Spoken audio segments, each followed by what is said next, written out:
Hockey Field in Poland for the first of 8 Armstrong high school football telecasts this fall. I'm Jim Campbell along with Mario DiMartino. It's the Marlington Dukes against the Poland Bulldogs in this one. Mario, Marlington opened last season with a win over Poland that led to an undefeated regular season and then an upset in the first round of the playoffs. This is going to be a very different Marlington team, though, this year. Well, Coach Bo Balderson of the Dukes really lost a lot of guys off of that team that made basically the first round of the playoffs and then got upset. But 6 guys coming off all-conference play last year are gone from that team, along with a host of other underclassmen. So it's a pretty much a rebuild job for Coach Balderson this year. Keep an eye on their quarterback, C.J. Greiner, and defensive end, a kid named Hooks, who's pretty good. The Bulldogs of Poland are hoping their season will be different this year, going 4-6 under first-year coach Ryan Williams and missing the playoffs for the first time in a decade. How will this team reverse its fortunes back to its traditional role? Well, trying to rely on an offensive lineman, 4 of the 5 offensive linemen coming back from last year, so they're really looking forward to leaning on that really tremendous size for Coach Ryan Williams. Poland Bulldogs this year. Obviously, Cole Costco coming back at the quarterback position. Multitude of upperclassmen really coming back. So it should be a tremendous season back in Poland. Looking forward to getting back to the playoffs for them. And an outstanding defensive player named Kincaid Marakovic to keep an eye on as well. Marlington, Poland, next here on Armstrong.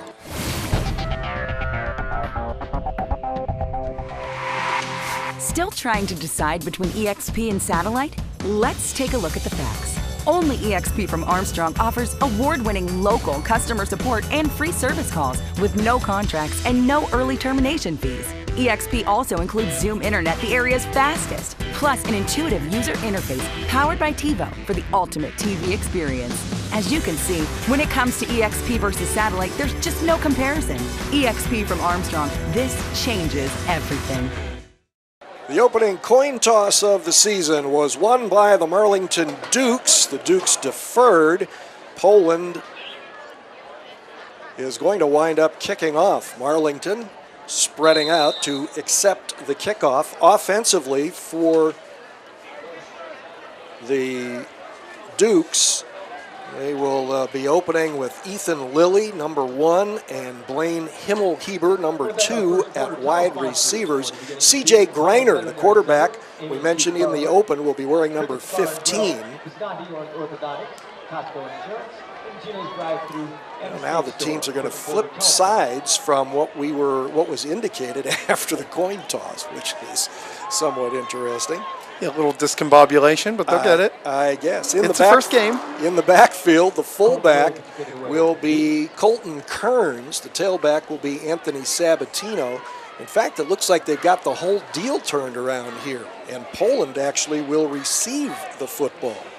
So we'll give you the Bulldogs starting offensive lineup, which will start at quarterback with junior Cole Costco, who's put on 25 pounds in the offseason. He's now 6'3", 210. He'll be taking the snaps from Carson Magni. His guards are Alex Feliciano and Nick Sabrin. The tackles Drew Davies and Jared Carcelli. Here comes the kickoff. From the 16, across the 30, and almost to midfield. And that return was by Dante Romano, who had a 12.5-yard kickoff return average last year. This one, 32 yards out to the 48. Poland starting with good field position. And always a good sign when you open up with that nice special teams play to get yourself some good field position in the beginning. Curious on why, basically Marlington would have just kind of pooched a kick, trying to kick away. Must have saw something in the scrimmages, keeping it away from Poland's return.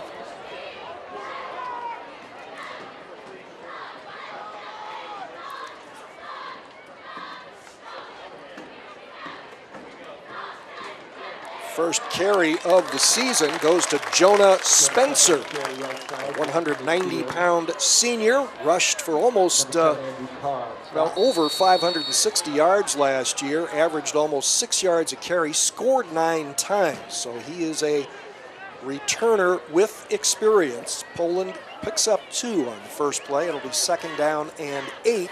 This is Poland's bread and butter. They want to use the size of their offensive line to wear folks out a little bit.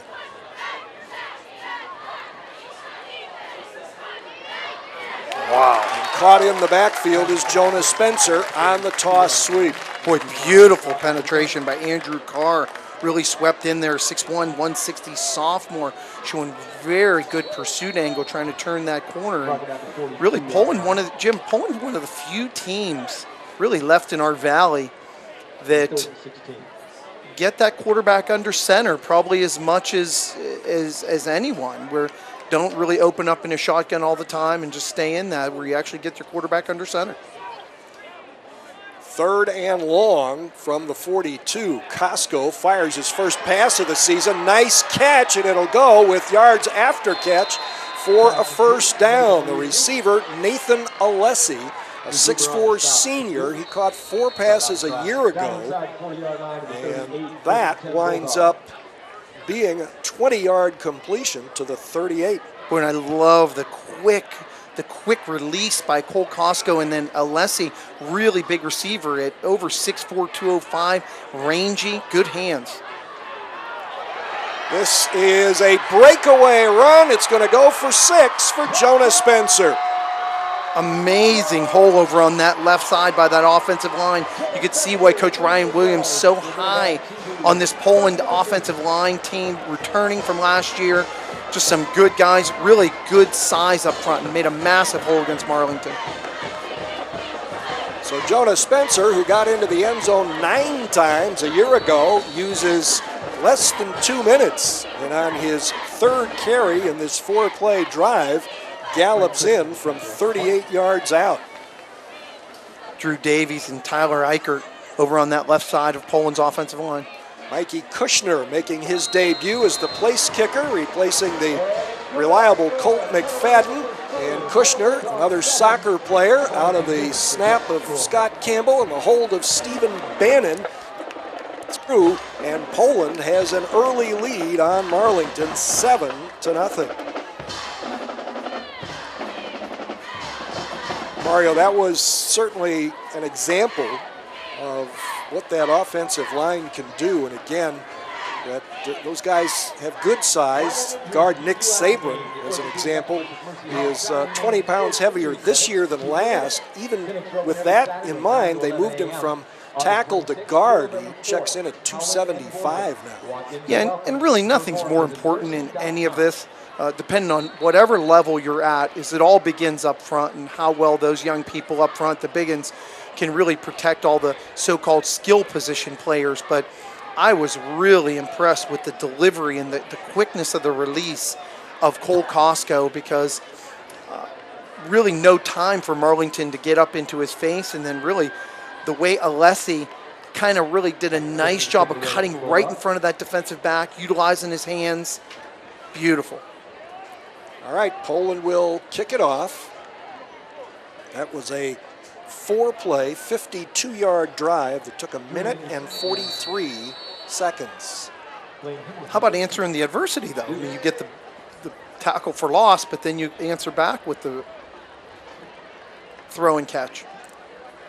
Mikey Kushner kicked the extra point, hooking line drive sideways spiral for a touchback. Colt McFadden was really good at that, except he didn't kick him just line drive him past the receiver. He usually kicked them over the receivers and sometimes through the uprights.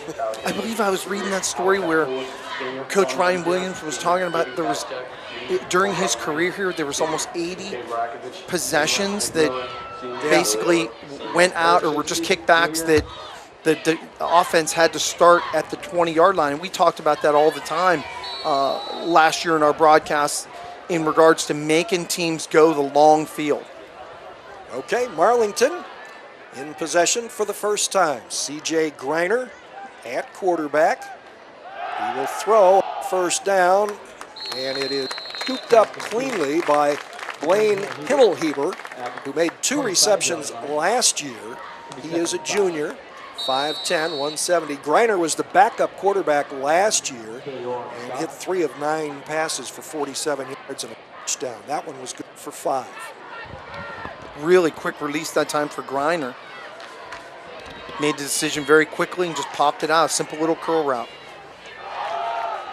Second down run, and that will get very little yardage.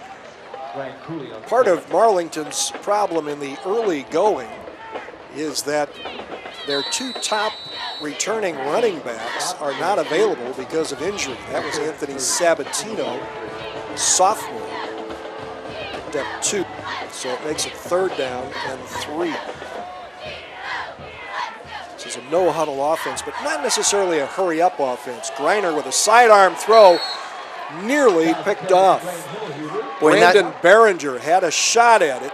Ball was behind the receiver, and Marlington will be forced to punt. And Jim, in my opinion, the receiver really did really not a good route. Didn't get into his out position, out pattern really crisply, and didn't turn his head back to look to his receiver. And Greiner, a little slow on the delivery that time, trying to wait for it to happen, allowed the defender to really sneak in. Senior Mike Diaz back in single safety. The rugby-style kick goes to the far side. Diaz will gather it in at the 37, and after breaking a tackle, gets out to the 48. That's where they started their first possession. Timeout on the field with 8:56 to go in the first quarter. It's Poland 7, Marlington nothing.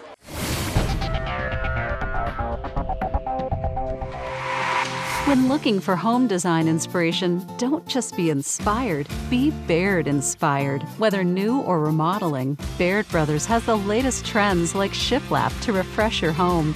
Go from inspiration to installation with our wide selection of in-stock American hardwoods. From the rustic charm of antique oak to the warmth of traditional cherry, Baird Brothers has what you need to make your home inspiring. Baird Brothers, our family's heritage, your family's home. Hi, Rob Fellman for Boardman Subaru, where the Subaru A Lot to Love event is going on now. Come check out our huge selection of award-winning vehicles. Kelley Blue Book says Subaru is the best overall brand with the best resale value. Take advantage of 0% APR financing on select new models now through August 31st. The Subaru A Lot to Love event is going on now at the all-new Boardman Subaru, just south of Route 224 on South Avenue. Jim Campbell, Mario DiMartino with you on the iHeart Media Game of the Week on Armstrong. First of 8 telecasts this season. Off the play action, Costco wants to go deep over the middle. Good position, juggle and drop. That was a big play, and Mike Diaz could not hold on. Boy, Jim, and that's just a killer because Costco and that offensive line formed a perfect protection around him. Marlington didn't bring that much heat around him, and it just showed to show the arm strength that Costco had because as he was sitting back there, not feeling the pressure, just kind of lofted it out there, a play that Mike Diaz really needed to make, had the couple steps on the defender. So on 2nd down and 10, single setback. That's Romano, the toss, escapes a tackler on the edge and crosses easily into Marlington territory for a Poland first down at the Duke's 40-yard line. Boy, and Nick Sabrin, the guard over on the left side, number 70 for the Bulldogs, basically just cleared out a sign, and it's one of those plays where the back just doesn't even get touched for so long as he's getting towards that line of scrimmage. Just no penetration that time for the Dukes. This is going to be Romano again. Ducks under the defensive line and gets down to about the 33-yard line. Ethan Lilly is a cornerback. Blaine Himmelheber is a safety. Drew Anderson at a corner. Corey Hicks, number 6, a defensive end to keep your eye on. Andrew Carr at an outside linebacker, number 7. 2nd down and 3. Another handoff to Romano. Gets through a nice hole. There wasn't a big hole, but he got through it in a hurry, and with a nice escort by Drew Davies, takes it all the way down inside the 20-yard line. Wow, this straight-ahead power attack, lead fullback, getting that back behind a big offensive line. Romano's going to get it as Poland gets the ball right back into play from the 19-yard line. Romano will get about 3. Boy, a massive physicality difference up front so far for the Bulldogs and the Dukes. Poland really getting up underneath the offensive linemen, even when their linemen have to go and pull to isolate, to head to the backer or kick out the defensive end when they pull around. Doing a great job of hitting the hole, and just no Dukes in the backfield. 2nd and 8 after the 2-yard gain. Fake to Romano. Costco over the middle, little bit behind his receiver, but a nice grab nonetheless by Dante Ruzzo, 6'4", 220-pound senior tight end who made 3 catches a year ago. And that's what that running game does for you, Jim. Once you start getting that inside game going, you get your running game going, it can really set up that play action, because now you've got those linebackers really biting. You've got that safety watching, keeping his eyes deep into that backfield for the back, and you allow those tight ends to drag or some curl routes. 1st and goal from the 8. This will be Romano behind the right side of the line. Gets a good block at the goal line from Mike Diaz and gets into the end zone. Just great play up front on that right side of that Poland offensive line. Coach Williams has just got to be thrilled so far, so is the Poland contingent, of the way that those biggins are playing up front, getting upfield push. Well, a little bit different than the first drive, which was, well, wasn't dominated by Jonah Spencer, but he handled the ball on 3 of the 4 offensive plays, and this time it is Dante Romano, 185-pound senior who rushed for almost 430 yards and 6 touchdowns a year ago, who gets into the end zone. Mikey Kushner will be looking to add his 2nd extra point of the night. Poland taking advantage both times of their first 2 possessions of playing on a really short field, basically having 55-yard drives.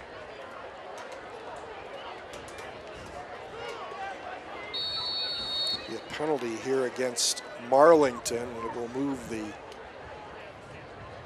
extra point attempt up a couple of yards.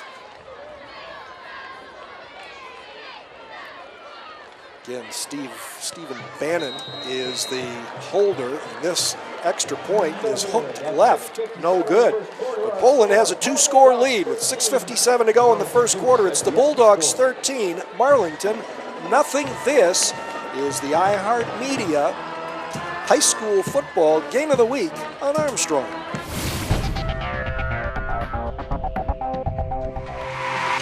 New roads to the home of the $129 zero down payment at the Stadium GM Superstore in Salem. Right now, you can choose from over 200 brand new GMC Terrains, and you can lease one from only $129 a month, and that's with zero down. Or take home a new Buick Encore for only $145 a month with zero down. And truck buyers, you can drive away in a tough new Silverado for only $169 a month with zero down. All at the store, where you can get a new Terrain for only $129 a month. The Stadium GM Superstore in Salem. Poland ready to kick off again. Marlington with Ethan Lilly and Blaine Himmelheber deep. Unless they've made a change, looking down into the far corner there, that may be Drew Anderson instead. This kick will come up short to the far side, goes right through Anderson's arm, scoops it up inside the 10, around the 7, and makes his way out of bounds across the 15. The most important thing, Jim, is what? Getting the football. Getting the football first. It's all fun and games. You see the green field, and you want to get upfield, and you want to do something positive, but it all begins with the most basic of stuff, and that's just catching the football, then move forward. Now, the Dukes are going to have to put something together here. I mean, that defense has been on the field a long time, some really long, sustained drives by the Bulldogs. And this sophomore quarterback, really, Griner, has got to get this team a first down, if just to get some mental confidence going for them.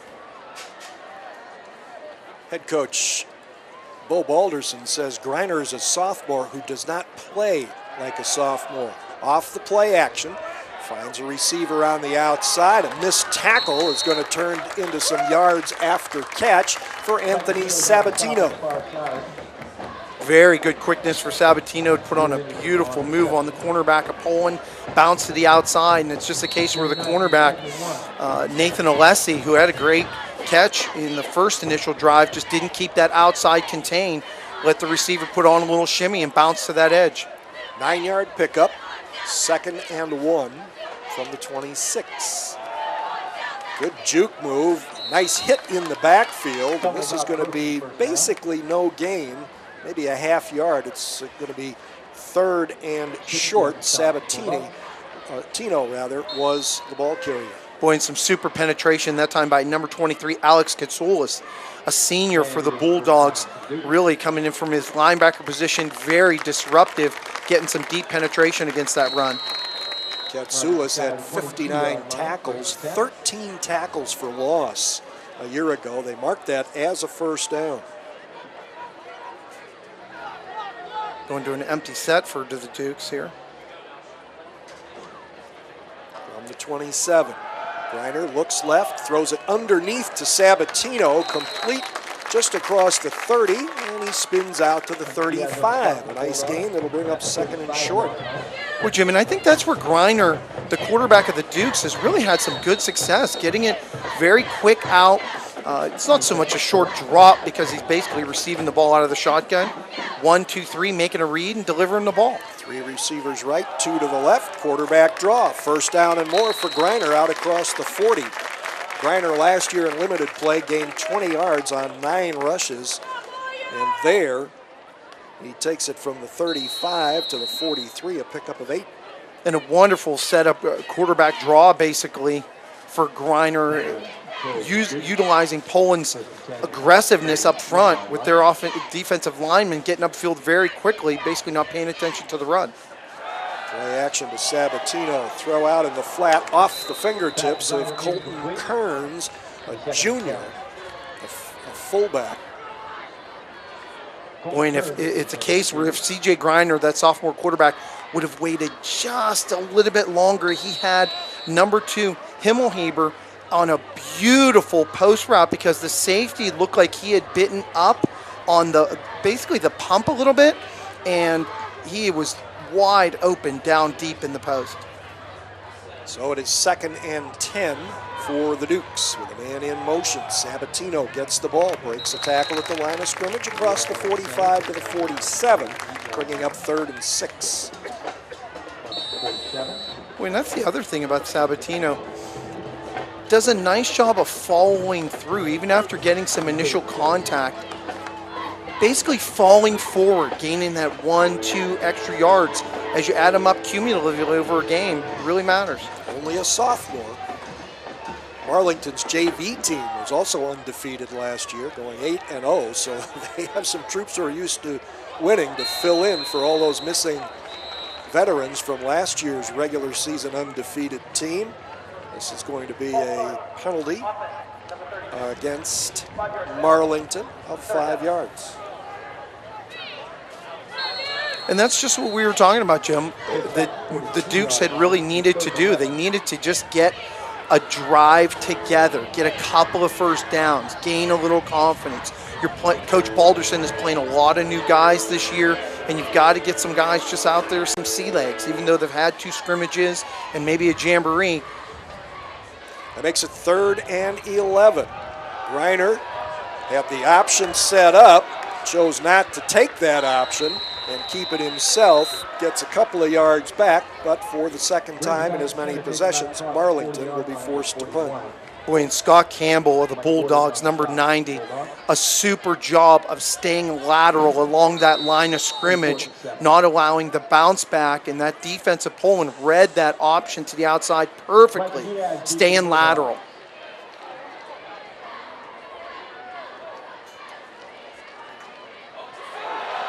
Greiner, the punter, had a wide open receiver, threw it perfectly to Colton Kearns, and it went right through his arms. In defense of Kearns, he was looking back directly into a setting sun. Yeah, you hit it right there. I think that's exactly what it was, Jim. The sun, perfect angle right back at his eyes. But what a call by Coach Balderson to really take a chance and, really wanted to get one of those game-changing plays. So Poland, which has started its first 2 drives at its own 48, takes over at the Marlington 46 with 3:38 to go in the first quarter. Just been blessed with tremendous field position. And this time in an empty backfield. A throw out to Mike Diaz, slips past a tackle and runs out of bounds on the quick throw to the outside. Nice gain. I mean, this is just a case where Coach Greg Williams and their offensive coordinator, it's like pick a play out of a hat and you'll have success. Well, there's nothing on film at this point, so. Everything. It's such a clean pocket. The Dukes, and at some point they're going to have to change their mode and start to bring people up towards the line of scrimmage, get a little bit more aggressive up front, start to send some pressure. Fullback. This is Zach Ellis in the ball game, a 185-pound sophomore, muscling his way inside the 30-yard line. Coach Balderson said what they wanted to do was create some havoc in the Poland offensive backfield. That's what they wanted their defense to do, but they can't get through that offensive line. Well, it's not only that, and you kind of hit it, the backs aren't even literally getting touched to before 1 or 2 yards basically downfield. Anthony Riccatelli, their center, a wonderful job of opening up inside that hole, and they've basically been playing in a phone booth. This is a nice run, and it could be the second TD run of the night for Jonas Spencer, but he's bumped out of bounds just short of pay dirt. Boy, and it's just a case, defensive end, Corey Hicks seemed like he had played pretty strong with the Dukes at the line of scrimmage, getting upfield, got his mitts close to Jonas Spencer, but a beautiful stiff arm by Spencer allowed him to get to the bounce and get to that edge. But so far, some poor tackling. First and goal at the 2. Spencer is the tailback, and we have a whistle at the snap as Cole Costco tried to take it in himself. Going to get a little, there you go. A small penalty is now going to turn into something more serious because some guys couldn't keep their cool.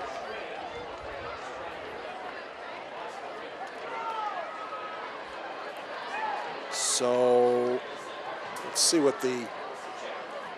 Yeah, this would be curious on where this plays out at, or if it's going to be offsetting. Yeah, well, first of all, was the initial call a motion call or an offside? And then you've got the dead ball thing to be marked off after that. So let's find out exactly what the circumstance is.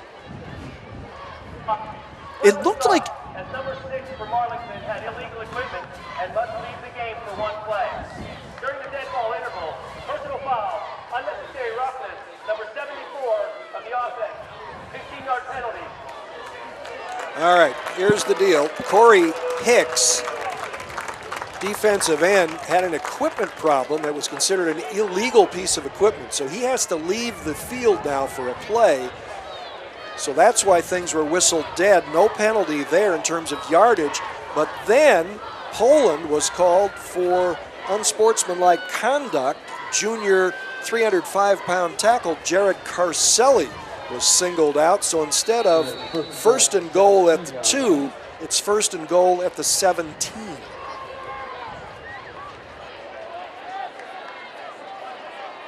.255 to go, first quarter. Poland already with a 2-score lead. Now the flags. Too many guys on the field. Again. This one's going to go against Poland, I believe. Offense, number 80 broke the huddle with 12 players. 5-yard penalty. Yep, there you go. They're starting to call people out just like in the big leagues. Dante Russo this time was cited as the guilty party. So now the ball is back at the 22 instead of the 2.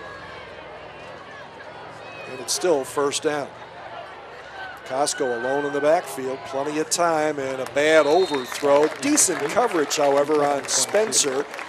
Out in the flat there, D'Angelo Dunham, a senior safety, had the coverage, so it'll be 2nd and goal from the 22. Boy, and Drew Davies, number 73, is being taken out for a game. I believe the ref literally took him by the shoulder and took him out of the game over to Greg Williams, basically, to get him to calm down, I would imagine, Jim. The number that we saw trot in is not on the roster. Plenty of motion here. Spencer to the left of Costco. The reverse, Diaz is going to be stacked up behind the line of scrimmage, so that penalty has really turned things sour for Poland. Boy, and Britton Poland of the Dukes for Marlington, a super job of staying in position, not falling for that reverse, coming around, causing that loss of play for the Bulldogs. Boy, the wheels really fell off on that drive, coupled with the penalties. Well, it's now 3rd and goal from the 27 after having 1st and goal at the 2 after the 26-yard run by Jonas Spencer.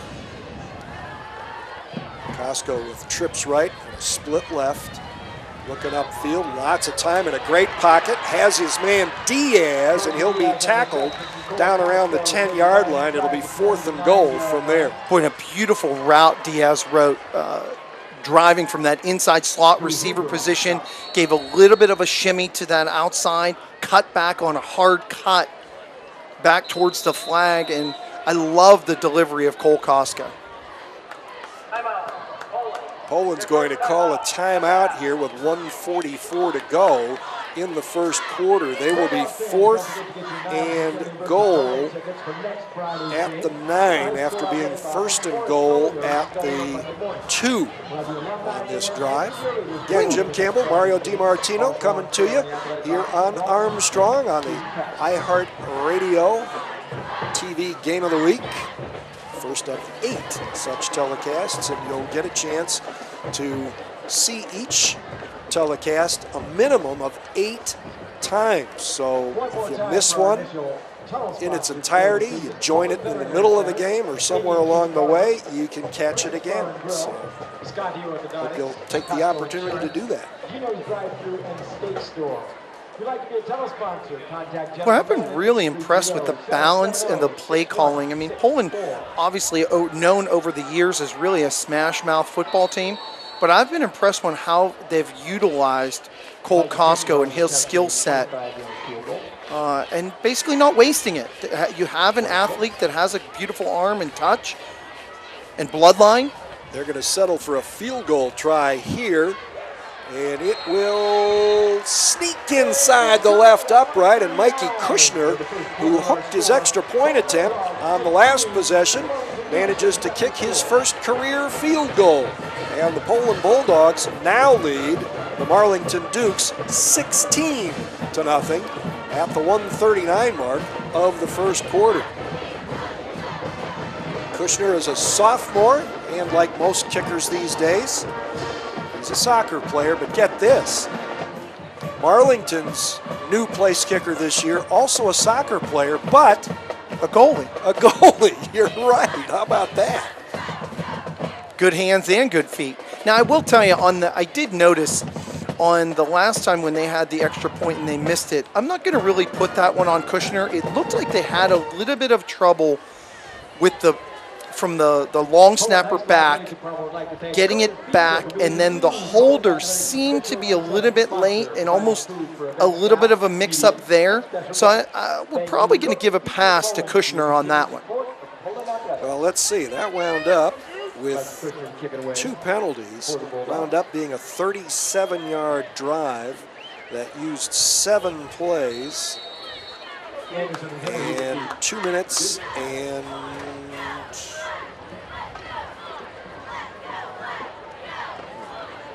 actually a minute and 59 seconds.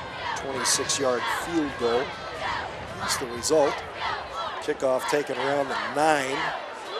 Nice juke step, but it didn't do much to get out of a tackle. That was Blaine Himmelheber, a junior, on the return. And Himmelheber's been decidedly quiet since about the second play of the game.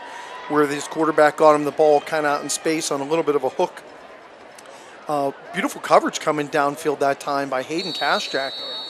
Really doing a nice job getting down there pretty quick, breaking down, and only basically getting 1 extra yard, allowing 1 extra yard for the Dukes over what they would have on a kick return. 13-yard return. Marlington takes over on its own 22-yard line. Just over 90 seconds to play in the first quarter. Poland out in front, 16-0. Himmelheber in motion. He'll take the handoff. Looked like he had a seam. Chooses to take it wide and will get nothing. May lose a yard.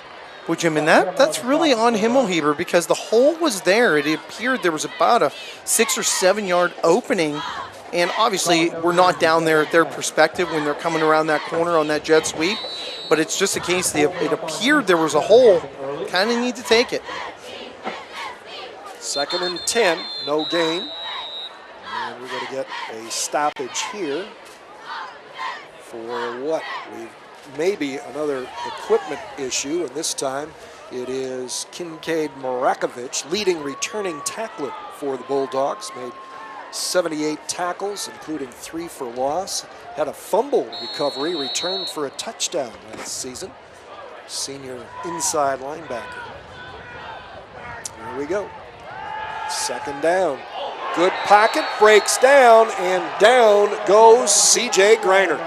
Beautiful pressure up front that time. Poland just messed it all up. Alex Katsoulis, who's really played a stalwart game so far for the Bulldogs tonight, got upfield pressure.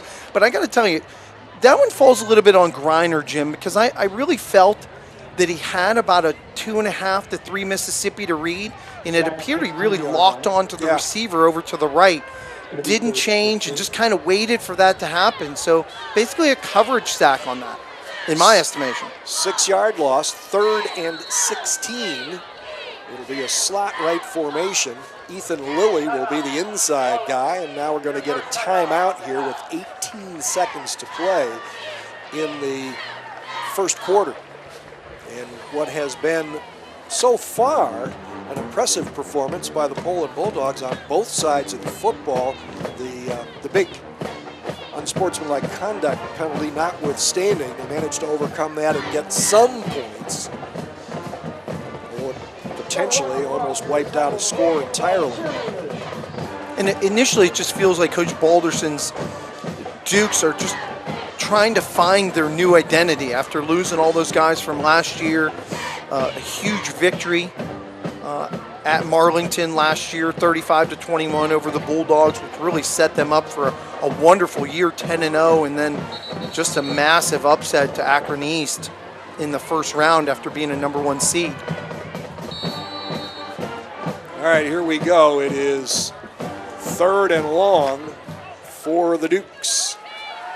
On play action, Greiner steps up into a good pocket, airs it out deep, and good defense, front and back of Ethan Lilly, and he could not go up and get it after it went over the first guy. Boy, and Greiner's very fortunate because he kind of had the protection in the middle of that pocket. The offensive line had set up a nice little area that he could sit and kind of be comfortable, but at the end of it, he threw it kind of up for grabs, and Poland's defense really had the receiver surrounded. Very lucky they didn't have a turnover.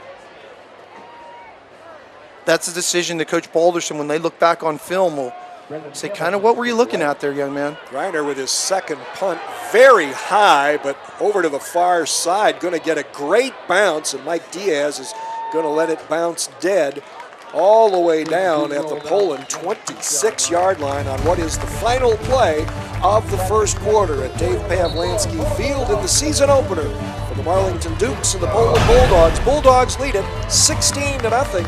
This is the iHeartRadio TV Game of the Week on Armstrong.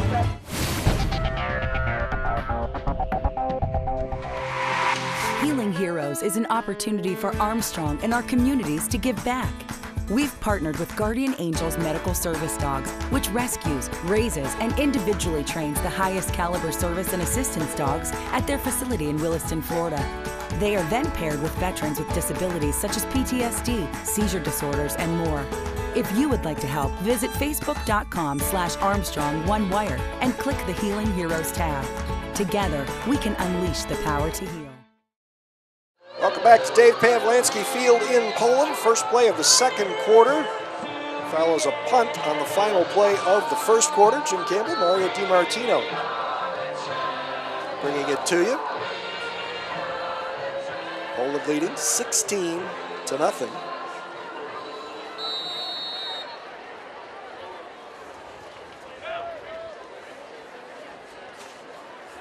It's Mike Diaz in motion.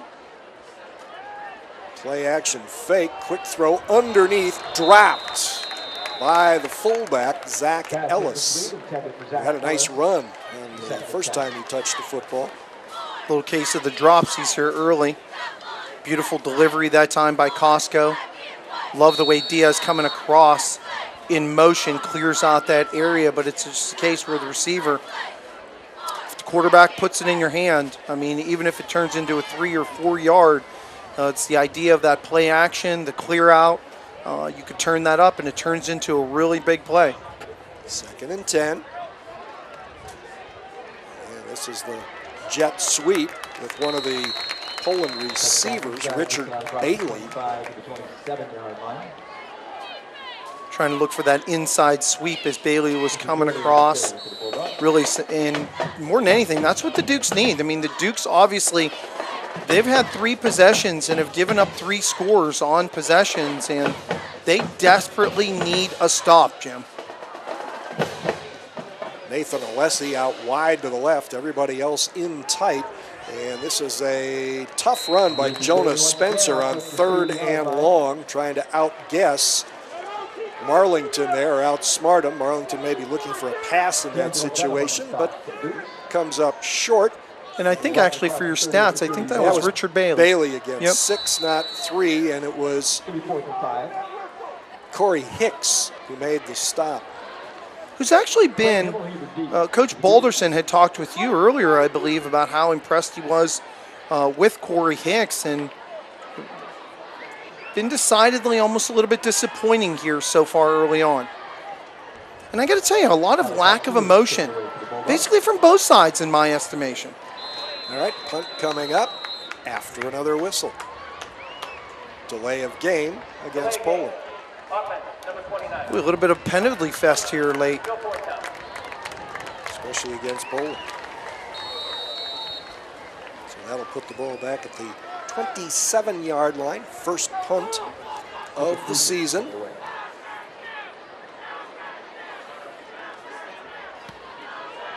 And it is an end over end that will bounce at the 40. Himmelheber thinks better of trying to gather it in, and it rolls dead at the 25. So that's a 48-yard punt. When I thought that was really going to be an opportunity for finally the Dukes to have some good field position and maybe turn it into something, and now it looks like they're going to have to go a long field again. Junior Mitchell Frederick with the first punt of his high school varsity career, as far as we know. And looking for the identity of the Dukes. I mean, are you going to be more of a passing team, trying to utilize the running game, which really they've had some moments, but no big breakaway plays, no really explosive plays, anything over about 15, 20 yards. C.J. Greiner going to run it on first down. He'll get 5. Greiner, good kid. He looks a little bigger, but they list him at 175, 6'1", only a sophomore. Boy, a nice quick decision. Got to go to pull from the guard, coming over from that left side, clearing the side out. Center blocked down, did a nice job of opening up, setting up a very second and manageable. 2nd and 5, slot left formation. Greiner looks right, got a man on the quick turnout. That'll be good for a first down to Markavian Mason, junior. And he has now equaled his reception total of a year ago.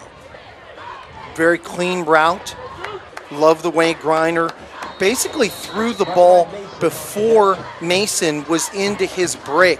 So that shows a little bit of a development that you're throwing on a timing pattern, and you're relying on Mason to run a pretty crisp route, and did it.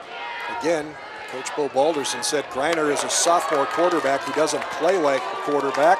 A bruising run and a bruising hit at the end of it. Colton Kearns on the carry, got some good yardage, but paid for it. Boy, a little inside quick hitter to the fullback. Very underutilized player in today's high school offense. We're basically almost at any level utilizing the fullback, but that little quick fullback over kind of really caught the Bulldogs. Got it first. Back-to-back first downs for the Dukes at the 49.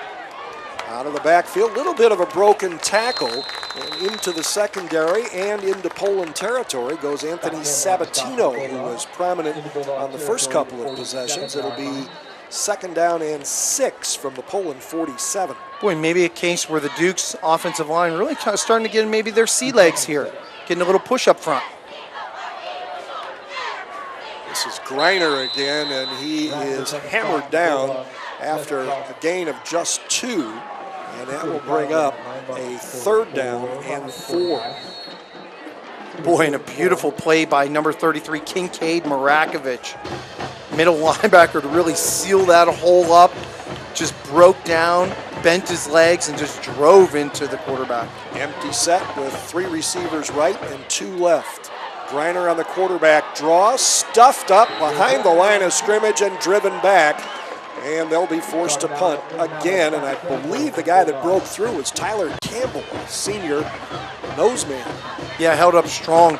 And that's one thing that this Poland Bulldog really has is some really good big uns up front on that defensive line, some rangy guys, some guys with some height. And more than anything, it appears they have some depth on both the offensive and defensive line that you're not seeing a lot of the same guys on both sides of the line. We're going to get a timeout here with 7:59 to go in the first half. It's Poland 16, Marlington nothing. This is the iHeartRadio TV Game of the Week on Armstrong.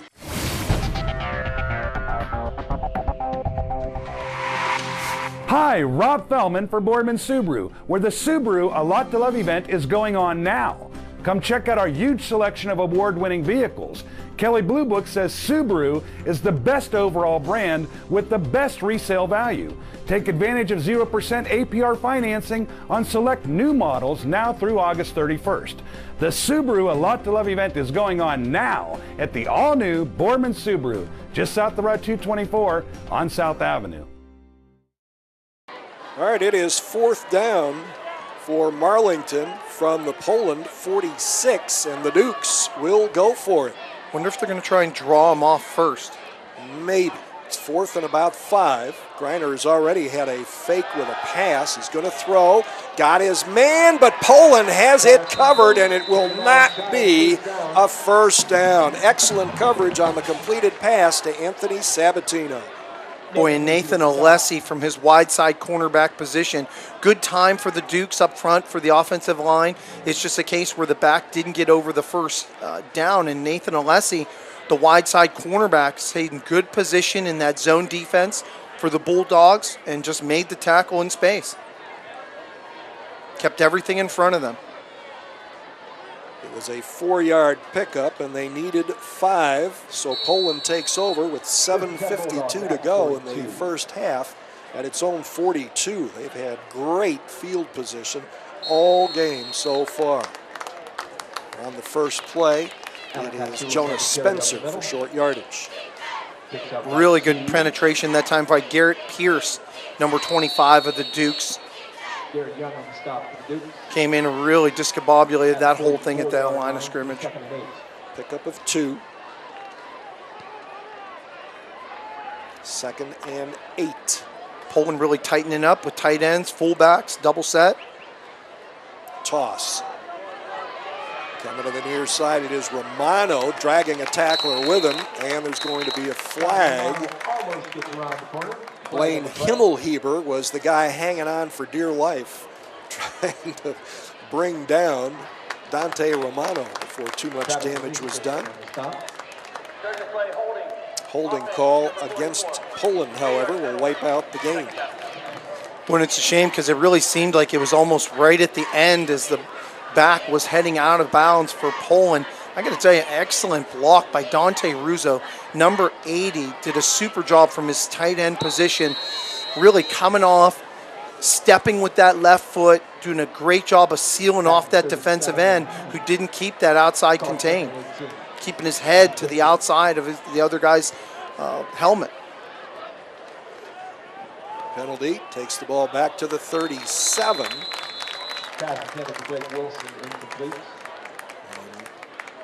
It will stay there. One hop. Probably one of the few poorly thrown balls that we've seen from Cole Costco tonight.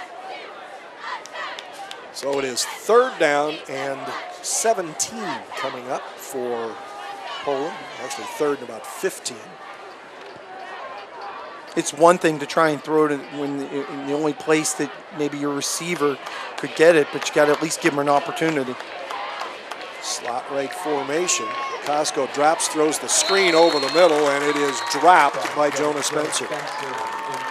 And we've seen at least 3 balls from, that's Diaz, Spencer, and I believe the fullback out of the backfield. So we're going to see some incompletions on Cole Costco's ledger, but it is clearly a case of the dropsies of the Poland Bulldogs tonight here early on here in the second quarter. But beautifully designed play, that inside screen, huh?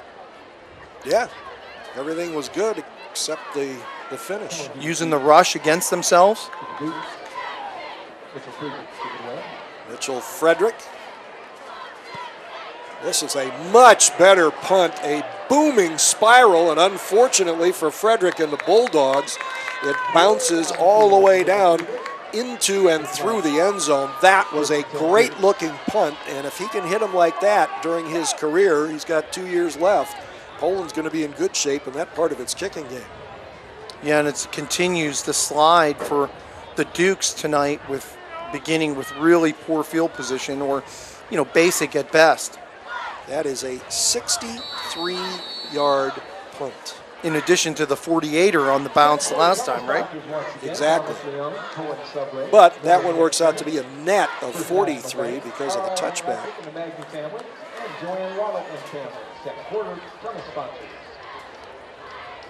Duke's still trying to crack the scoreboard. They made a little progress on their last drive early, couple back-to-back first downs. A delay here, not sure what Marlington was trying to do, and Greiner has coughed up the football, and the Bulldogs have it at the 14. Just a case where we really got upfield. Nick Miller of Poland, it almost appeared the play action, and then Greiner was trying to basically kind of hide the ball behind him. Yeah. And as Miller came in, the quarterback was almost astonished and basically just stripped him out. And that's what happens. You keep burying yourself with poor field position. You get a turnover, really some bad penalties, and you put yourself in a really precarious position, and that's what the Dukes have done. So Poland creates the first turnover of the season. And the Marlington defense answers. A great play by Alex Cherevko, senior 270-pound nose tackle, pulling Jonah Spencer down for a loss of a yard. Boy, and just a case where Cherevko, one of the few times that the Dukes defensive line have really manhandled the Poland Bulldogs up front, strafed right through, basically no chance. Mike Diaz goes wide right, everybody else in tight, backs in an eye. The deep man is Spencer. Costco fakes to him, rush from both sides. Costco scrambles 3, throws end zone, and Beautiful. A terrific catch by Mike Diaz. Touchdown, Poland. I mean, I think we're going to have a penalty flag on this, Jim, and it might come back, but it doesn't change the fact when they look back on film on that, the touch that Costco threw that ball with to Diaz, a perfect loft under duress. So the touchdown is wiped out by another penalty on the Bulldogs. But more than anything, when Coach Ryan Williams and they look back at that film, yeah, they're going to be disappointed that they didn't get the score, but you'll definitely run that back on film and take a look at the throw. And not only that, off the play action, Costco had the felt pressure off his backside, an innate feeling, rolled out, and then the touch. I mean, that's stuff you can't teach. It's innate. You got to feel it. Costco's just a junior. Quick throw this time, complete. A broken tackle, and down inside the 10 to around the 7-yard line is Mitchell Frederick, I believe, the punter. Not listed as a offensive set player, but he's the guy that made the catch and took it down to the 7-yard line. Beautiful quick decision by Costco, just getting it out into the flat. The outside receiver kind of ran off the outside linebacker in the corner and just allowed it into the flat. Poor tackling, though, that time on the Dukes. Number 5, Drew Anderson, really should have made a play. 3rd and 3. Bouncing off a tackle and getting down inside the 5. Close to a first down. Should have it. That is Dante Romano. They're going to mark it at the 3, and that's good enough for a first down. Boy, Romano really hit that hole pretty hard. Had some space, and then a tremendous battle that time with Garrett McGuire, who came up to fill the hole. 1st and goal at the 3. Trotting out wide to the right is Nathan Alessi. Play stopped here momentarily. Looks like might be. What is that? Like what? I'm not sure. I mean, it must be a point of emphasis this year with the OHSAA or the officials group with improper. That's the 2nd time that we've heard improper equipment. So I'd be curious on what that is. Nick Sabrin goes out. On 1st and goal. Wow, man, they missed him on that play as Romano runs right into a defense, and there they got what they wanted. They want to create some havoc in the backfield, and they did that time. Boy, incredible upfield penetration. One of the few times we've really seen Corey Hicks at 6'3", 235 assert the skill set that his body brings and just dominate it. That is a 5-yard loss, brings up 2nd and goal from the 8 now, with just over 4 minutes to play in the first half. Poland already leading 16-0. Costco, quick throw to Diaz, and he will be pulled down short of the goal line.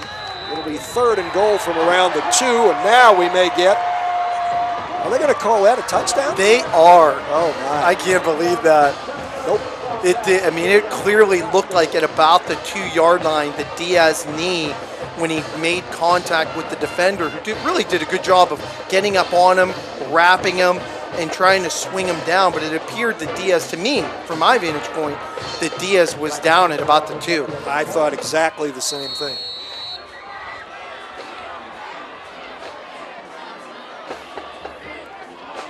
No chasing a 2-point conversion here. It's pretty meaningless at this point as Mikey Kushner attempts the PAT, and jumping offside is Garrett Pierce.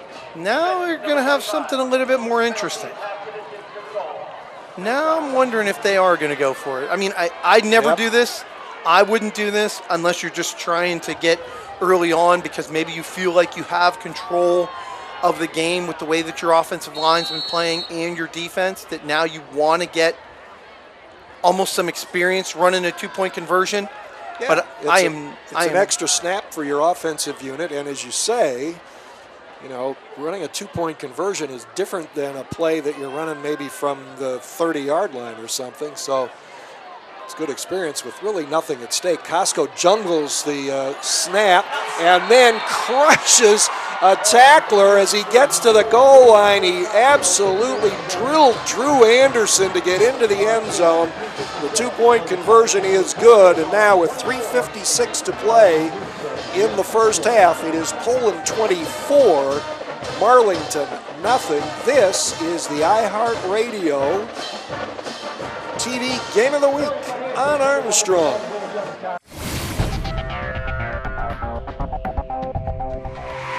Find new roads to the home of the $129 zero down payment at the Stadium GM Superstore in Salem. Right now, you can choose from over 200 brand new GMC Terrains, and you can lease one from only $129 a month, and that's with zero down. Or take home a new Buick Encore for only $145 a month with zero down. And truck buyers, you can drive away in a tough new Silverado for only $169 a month with zero down. All at the store where you can get a new Terrain for only $129 a month. The Stadium GM Superstore in Salem.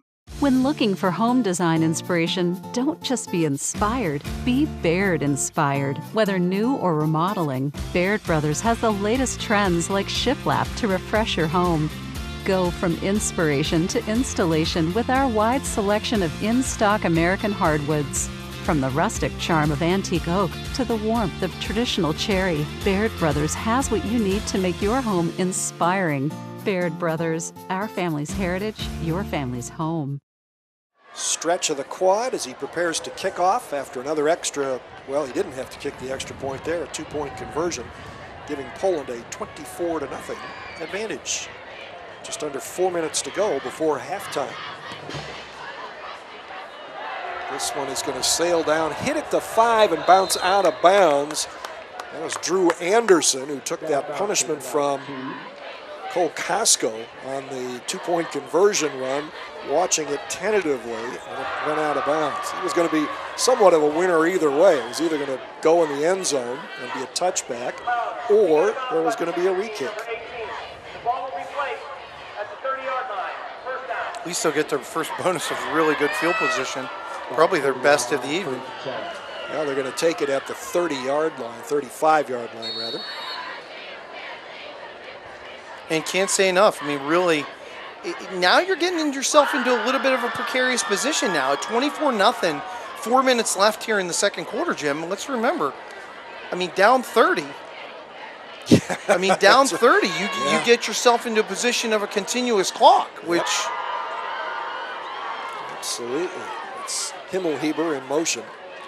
And they are going to hand it off to Sabatino, and he's going to put his head down and drive out to about the 39. Late activity there. A couple guys continuing playing. Cole Lavarini for Poland and Corey Hicks for Marlington. Trying to continue to block all the way to the whistle. That's what you're coached to do. Yep. You can't fault them for that. 2nd and 6 from the 39. Not much challenging downfield at all for the Dukes tonight. Not so far. Greiner steps up and grabbed from behind, pulled down at the 40-yard line. And again, I believe that was, this time it was Scott Campbell who made the play. Boy, and a little bit of the problem with Greiner that time is, and I can almost understand it for being a young quarterback, a sophomore, getting the start, locking on to his receiver and just staying there, not being conscientious to look to your second read. That time he basically locked on to Ethan Lilly, number 1, on a drag pattern and never let go. 3rd and 5, off play action. Greiner over the middle, threw it into the hands and then off of the hands of Cole Lavarini. That's another case of the dropsies for the Bulldogs tonight. We're going to count that as the 4th drop because, I mean, clearly Lavarini, that should have been the 2nd turnover here for the Dukes tonight. Again, a case where not sure where Greiner was really throwing, kind of locked in again, threw into some heavy pressure, and Lavarini should have had the INT. On 4th and 5 from the 40, Greiner will punt again. He is an advocate of that growing popularity of a rugby-style kick. From the 21, Mike Diaz, penalty marker flies. Diaz flung down rudely at the 31-yard line by Colton Kearns. I'm a little surprised that when you see those kickers on film that have that kind of rugby style, why you wouldn't utilize an over rush to that side. And basically just overload the side that the right-footed kicker or the left-footed kicker would want to go to almost force him out of his timing. I mean, I would have to talk to someone a lot smarter than I am to figure that one out, but it would seem natural. I would I would suppose that whole thing would be predicated on being able to get some pressure on that side if the offense matched up and you still had the ability to block everybody on that side or at least slow them all up. But again, but you understand what I'm saying? I mean, that's why I'm up here. I don't have that answer. To me, it would be simple math. I mean, you would just overload the side, and I would just put more people than you would have to block on that side. I would force your hand to change, or at least you would see it enough after the first or second time that I would get close enough to make you change. Well, the ball is going to go back to, there were two penalties against Poland on this play. The bigger one is being marched off, and the Bulldogs will get their worst starting field position of the night. With 2:34 to go in the first half. This will be inside the 20.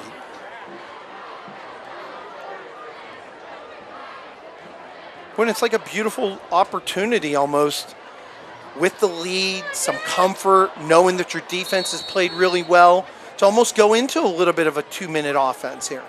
Try and increase your tempo a little bit because the game dictates that you can. From the 18-yard line, and Cole Costco throws a pick, stepping right in to make that interception for the Marlington Dukes is Garrett Pierce, who was questionable tonight because of an injury. I think Blaine, yeah, Himmelherber. Yeah, it was, too. I mean, a beautiful read by Himmelherber. Read the screen the entire way, even though the fact that Costco had kind of looked off to the other way, the step back screen. But it was strange because you had two receivers that almost looked like they had stepped back, and Himmelherber read it perfectly, a case where Costco kind of decided where he was throwing it before almost reading, and that's what caused the turnover. First one for the Bulldogs. Turnovers even at 1 apiece, and it's 1st and goal from the 9. So a great break for Marlington, which will be trying to get on the scoreboard here before halftime. Griner goes down, and Poland has a late hit. It was just Scott Campbell not being able to put the brakes on quickly enough, and he landed hard enough on Griner to initiate another penalty against the Bulldogs. Yeah, and that one's going to be a personal foul. Yep. Really going to give a great opportunity to the Dukes. It was a 1-yard gain, and then there's a penalty half the distance to the goal, so it will be 2nd and goal from the 4 now for the Dukes. And really got to give great credit, though, I mean, because Tyler Campbell, number 50 of the Bulldogs, had great penetration inside, and as the quarterback, Griner, was turning up, basically just held him right there with one hand, bringing him down, and then the big personal foul, late hit. Blaine Himmelherber in motion to the left. This is Sabatino, the tailback, and he gets back to the line of scrimmage, and as he tries to spin his way forward, is pulled down for no gain.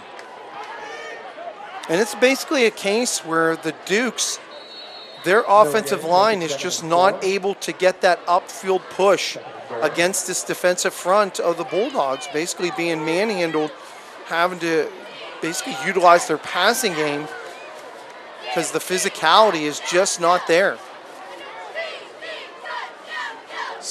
Now 2nd and goal. Fullback this time, powering into the middle, short of the goal line. Defense standing up against Colton Kearns. And you could really see the physicalness, Jim, where Poland attacks that line of scrimmage, and that time Kincaid Marakovic just exploded through that hole from his linebacker position and just destroyed the play. It'll be 3rd and goal from the 2. I mean, you almost have to use a play action and get your quarterback in a run-throw option. Or a quick out over to the end to Mason.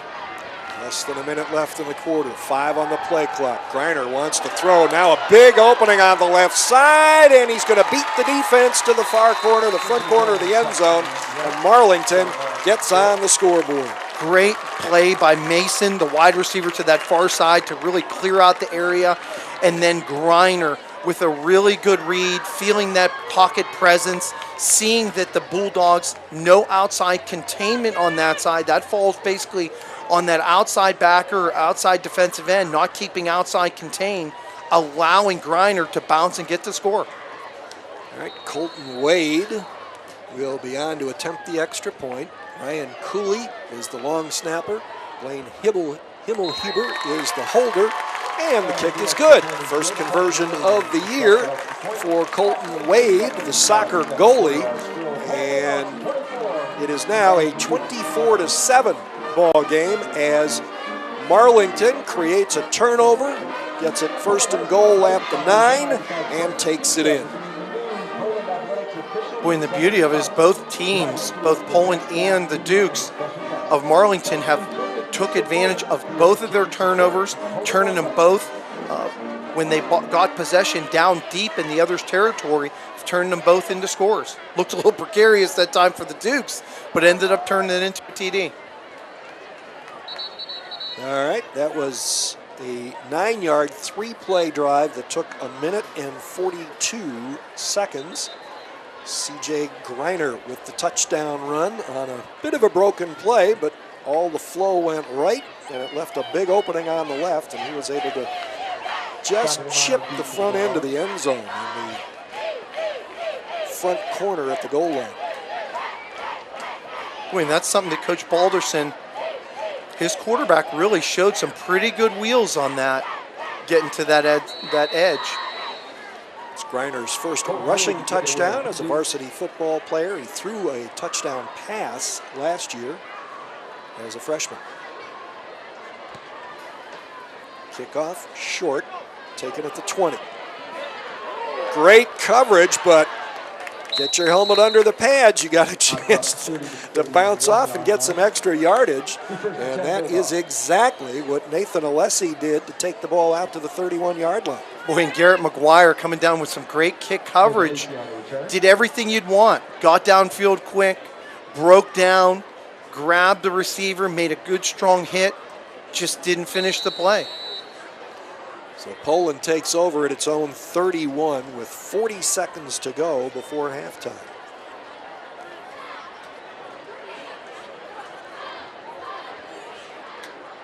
Think Coach Williams just going to kneel it out here? Well, after I would think. After that interception deep in his own territory, well, they'll at least go the handoff route. This will be Jonah Spencer wiggling his way behind the left side of the offensive line for 3 yards out to the 34. Now, granted, this Marlington team is not the same team that won the opener between these clubs last year and went on to go 10-0 in the regular season, but you still have to be impressed with the way Poland has operated, executed what it wants to do. The biggest fault for the Bulldogs in the first half has been penalties, and that's something that I'm sure Coach Williams will be trying to mop up at halftime. And halftime is where we are right now at Dave Pawlanski Field in Poland at intermission. The Bulldogs lead the Dukes of Marlington 24-7 on the iHeartRadio TV Game of the Week on Armstrong.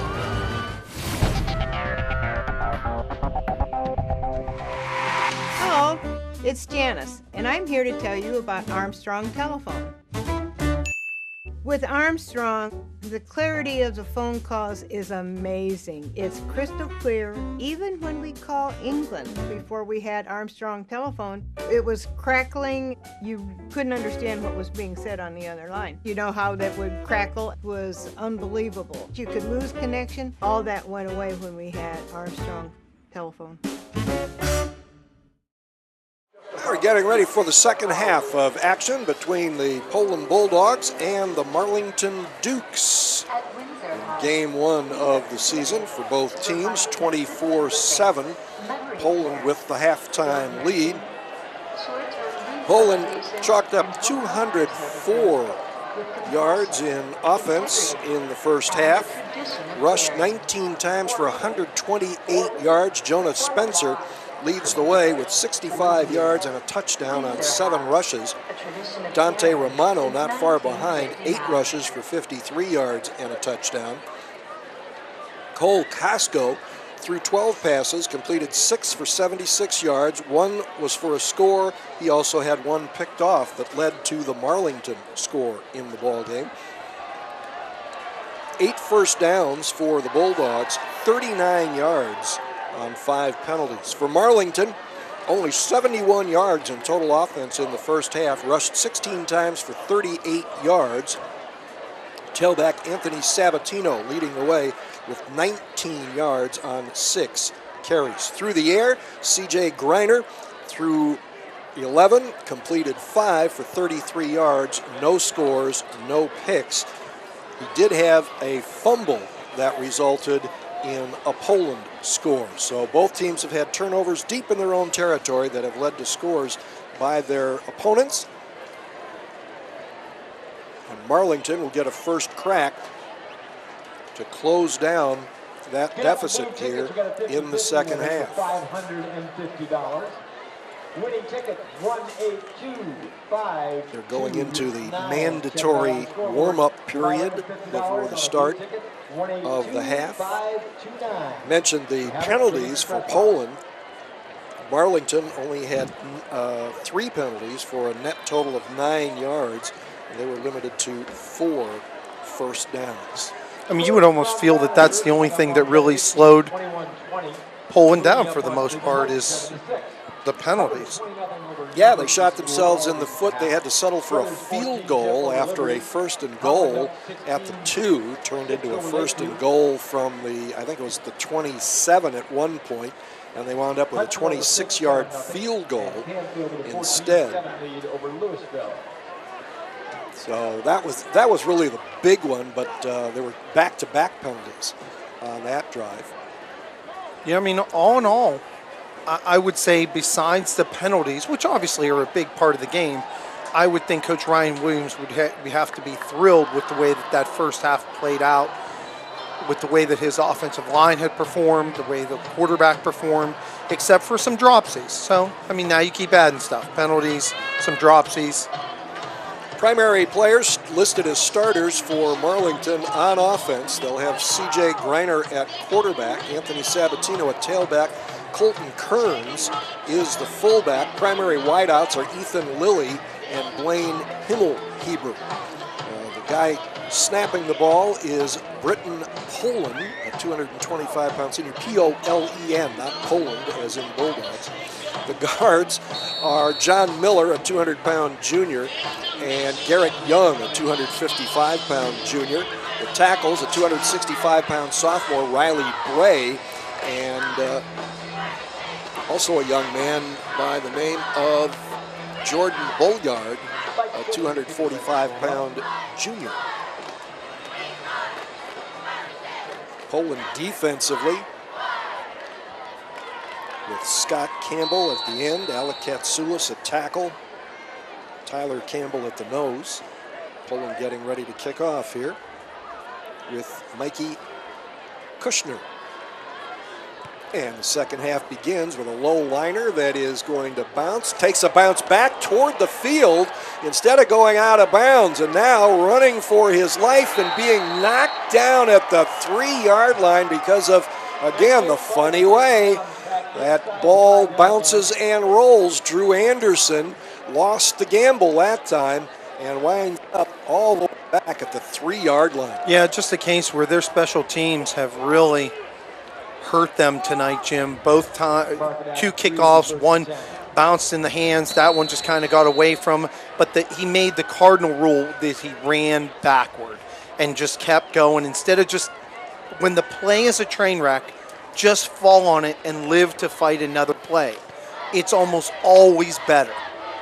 So Marlington starts from its own 3, handoff out of the end zone, and getting a little room coming out on the run is Anthony Sabatino, the tailback. Boy, and junior Garrett Young really opened up a beautiful hole that time for the back of Marlington. And it's a case where Alex Katsoulis, number 23, had made a really deep penetration on the play, just couldn't close it out and allowed the back to really get out close to a first down.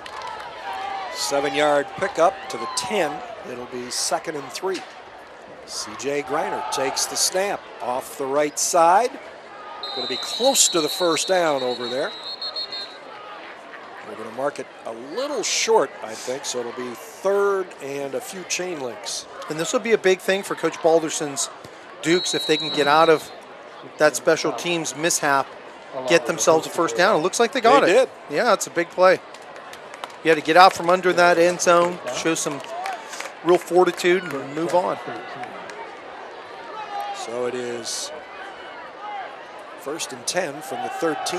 Greiner on the rollout and the pump fake. Now airs it out over the middle. Dangerous throw, incomplete. Ethan Lilly had a chance, but anytime you're throwing deep over the middle and across your body to get it done, and there were 3 Bulldogs back there. And the safeties did a good job. I mean, they played deep. They stayed, it's the deepest guy. They had him bracketed, the wide receiver down there, and it's a case where the quarterback, and they'll look back on film, and when Coach Balderson goes through it, there's really never a good time to kind of throw across your body, not set, deep downfield. Empty backfield, 3 receivers right, 2 to the left. Greiner ducks under the pressure that came up the middle and fights his way out close to the 19-yard line. It'll bring up 3rd and about 4. And Greiner's very fortunate because it appeared 3 Bulldogs were really about to make a sandwich out of him in the back, and I don't know how he got out of it, but he really did a good job of squeezing through to turn that nothing into something. He has 16 rushing yards on 10 attempts tonight. He's been sacked once and thrown for a loss on another occasion. 3rd and 4, takes the snap, looks to the sideline, picked off, he telegraphed it. The interception and touchdown return by senior cornerback Bill Orr. Bill Orr, a beautiful read. He was reading the quarterback much more than the receiver was. Greiner on the quick out, again, he's made the cardinal sin tonight. He locks in on the receiver and just drives the ball there irregardless, and it's a case where Orr read the eyes, stepped right in front. You know, you just can't throw behind. You can't throw late and behind. It's literally a recipe for disaster. Yeah, either one is bad enough. Yeah, you combine the two, and here we go. Mikey Kushner on to attempt another extra point on the way, and that's the cleanest one he's had. He's been hooking him a little bit. He drove that one through pretty nicely. And now, after another turnover, leads to a score. Actually, this one directly a score. The interception return by Bill Orr, and Poland is out in front 31-7. And, you know, you touch on that, the kick by Kushner.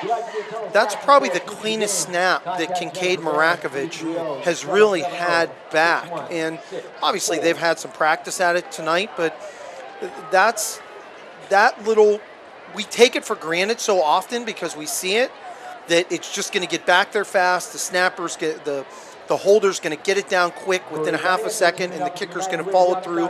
Boom, boom, boom. We take it so for granted, but a little bit low, a little bit high, and it throws the whole timing off. Especially when you've got all new guys. Sure. You know, you've got a new long snapper, you've got a new holder, and you've got a new kicker.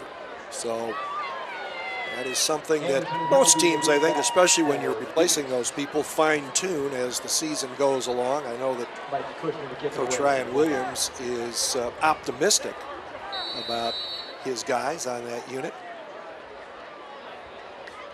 So Mikey Kushner will drop back and prepare to deliver another kickoff.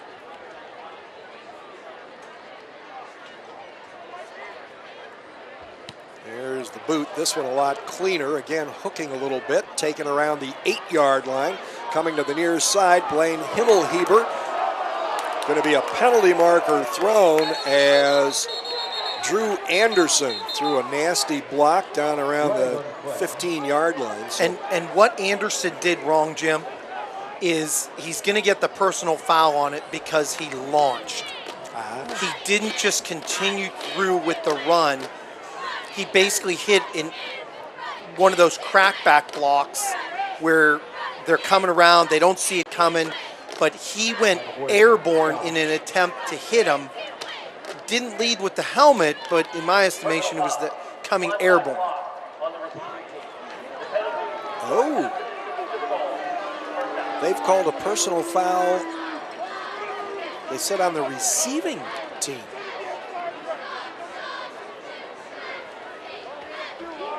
Yeah. Yeah, I mean, it would be on Marlington because... Oh, yeah. Yeah, number Gotcha. 5. I mean, Drew Anderson. All the way back to the 8. Yeah. I mean, it's a play that probably 10 years ago wouldn't even have been a factor. It would have been an ooh and an awe and a great play, and everyone would have celebrated it. And it just goes to show how times have changed, and you just got to watch when you do it. So Marlington's first 2 possessions of the second half have started at the Dukes 3, and this one, because of the penalty, at the 8. Greiner with a tailback in the end zone. Play action fake, heaves it upfield, wide open. Himmelheber takes it in at the 45. Can Mike Diaz catch him? No, he caught him, but he couldn't wrap him up. It is a 92-yard touchdown play. Just not thinking that, and we talk about it so often, when you're the safety, you have to no doubt stay deeper than the deepest guy, and it's just a case where Himmelheber just kind of got lost in the wash, kept going down center of the field, and Grenier, one of the first times that he's done it tonight, kept the play alive, stepping up into the pocket, buying himself some time as he felt the pressure around him, and just heave the ball up. Well, that for C.J. Greiner is his first touchdown pass tonight and the second of his varsity career. Again, only a sophomore. I mean, that's a huge play to come back from that, to step up into the pocket after giving up the pick 6. Colton Wade punches it through. And with that, Marlington is bounced right back. And with 9:45 to go in the third quarter, it's Poland 31, Marlington 14. This is the iHeartRadio TV Game of the Week on Armstrong.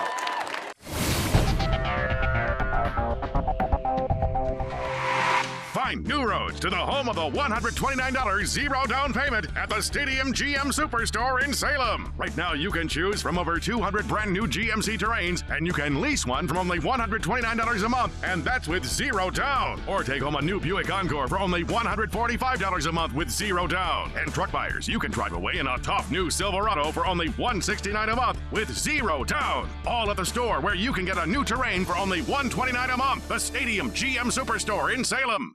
When looking for home design inspiration, don't just be inspired, be Baird inspired. Whether new or remodeling, Baird Brothers has the latest trends like shiplap to refresh your home.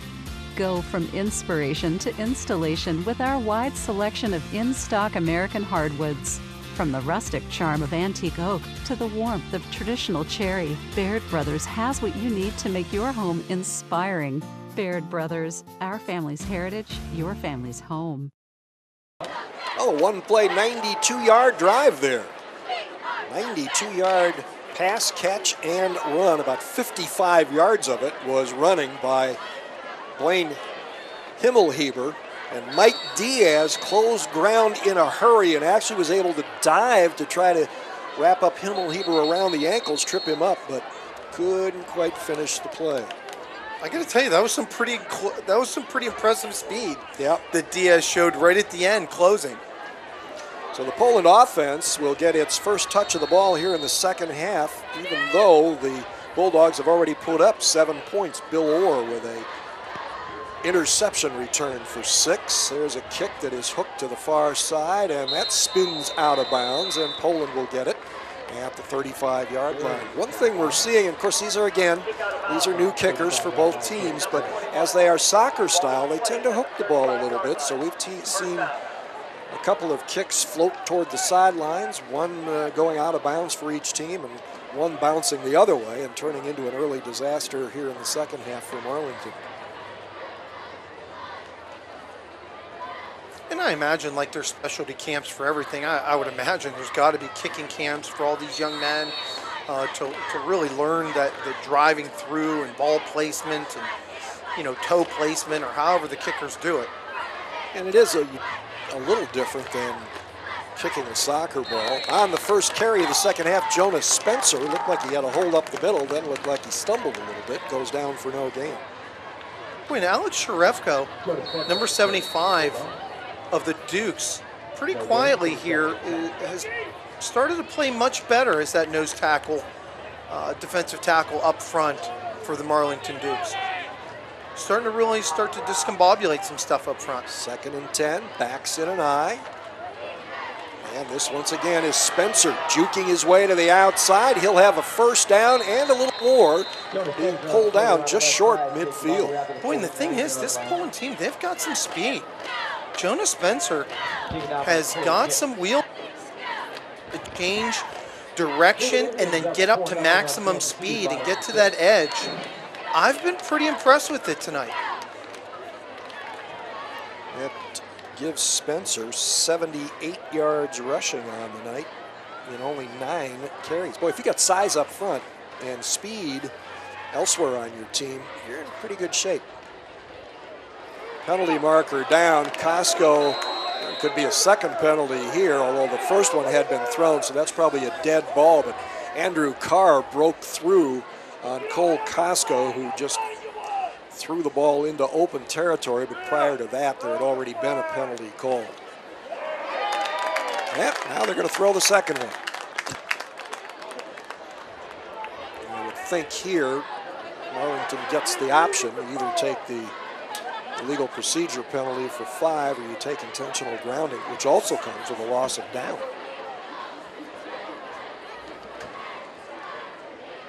There are 2 fouls on the play. Illegal formation on the offense. That penalty is declined. Intentional grounding, number 16 of the offense. That penalty will be enforced 10 yards from the spot of the grounding and a loss of down. Second down. Just no eligible receiver out there close for Costco to throw to. No one even near the area, so that one hurts. He actually would have done less damage taking the sack. Sure. It's 10 yards from the spot of the foul. It winds up being a 15-yard penalty, makes it 2nd and 25. Had he taken the sack, he'd have saved 3 or 4 yards. Oh, nice little floating throw over the defender going to Spencer. He'll get out to the 40 or so. Boy, and that's the other, Jim, that I'm loving about Costco here tonight. When he needs to really dig in and kind of get some arm strength behind it and drive the ball, we've seen that. When, especially with throwing with touch, a nice, soft, catchable ball. And we've only seen a couple where it's been kind of behind, and then he's had 3 drops where his receivers have kind of let him down. 3rd and long. Spencer juggles the handoff coming around from the far side and is pulled down well short of the first down at his own 45-yard line. Blaine Himmelherber, super job at the cornerback position coming up and really keeping contained, and then the rest of the Dukes really stringing that play out to get it all the way to the sideline, not allowing any gaps really for Spencer to find that gap and cut up. Nice defensive series that time by the Dukes, all obviously aided by the penalty. So it's 4th and 13, and dropping back to punt is Mitchell Frederick, who averaged 55.5 yards on his 2 first-half punts, 48 and 63, although the 63-yarder was a net of 43 because it made it to the end zone. Blasts this one, a hanger. That's a good kick. Late fair catch signal. Catch made by Blaine Himmelheber at the 18. They're actually going to mark it at the 19. Boy, and Mitchell Frederick could turn out to be quite a little weapon for the Poland Bulldogs moving throughout this season. That winds up being only a 36-yard kick, but there was no return. The height that he got on that, I mean, really allowed his coverage to get downfield pretty quick, a hanger like you'd mentioned. Better that than a long one with a big return, or, again, with a touchback. And they'd actually be in worse position than they are now. From the 19. Greiner fakes the handoff, steps up, again over the middle, missed connections with his receiver, Lilly. And the closest guy to the football was in a blue jersey that time. A dangerous throw by Greiner, again trying to make something happen. In a difficult physical position for him to throw the ball, but he's shown he has a good arm. Boy, and Marcavius Mason, Ethan Lilly almost did a pretty good job of splitting those two defenders down there. A little bit more gusto if the quarterback Greiner could have stepped up a little bit more and got a little bit more oomph behind it. Greiner wants to throw, has the pocket, looks left, throws right, and he had Himmelheber on the sideline and threw wide. Boy, and if there's one thing that I did notice that Greiner did on that, really decisively, and I can't imagine that his coaches wouldn't have talked to him about this at halftime of not really locking in on a receiver, but that time he really conscientiously did a good job of looking left and then coming back, trying to hit Himmelheber on a deep out pattern to the other side of the field. Great job of looking off, even though it wasn't complete. 3rd and 10 from the 19. 2 receivers on each side and a running back now shifting. Inside receiver in motion, and Greiner is going to be swamped and dropped. Good pressure by the Poland defense. Boy, in the initial, Nick Miller really some super penetration. The first one to get there kind of messed the whole thing up in the backfield, and then it looked like Consoulis was there to really finish off the play. 6-yard loss on the play. And it really looks like Bo Balderson, the coach of the Dukes, seemingly trying to go to more of a passing attack with Greiner. Down by 17 here in the 3rd quarter. Not so much of a run-up rugby kick this time, and it's a pretty good hanger that winds up sailing out into the Poland sideline. And we'll see where they mark it. Reaching close to the midway point here of the 3rd quarter. Each team has scored once. Well, that's going to end up a disaster for the Dukes. It looked better from here than it turned out being. It sure did, buddy. It's going to be placed at the Marlington 35, so it winds up being a 22-yard punt.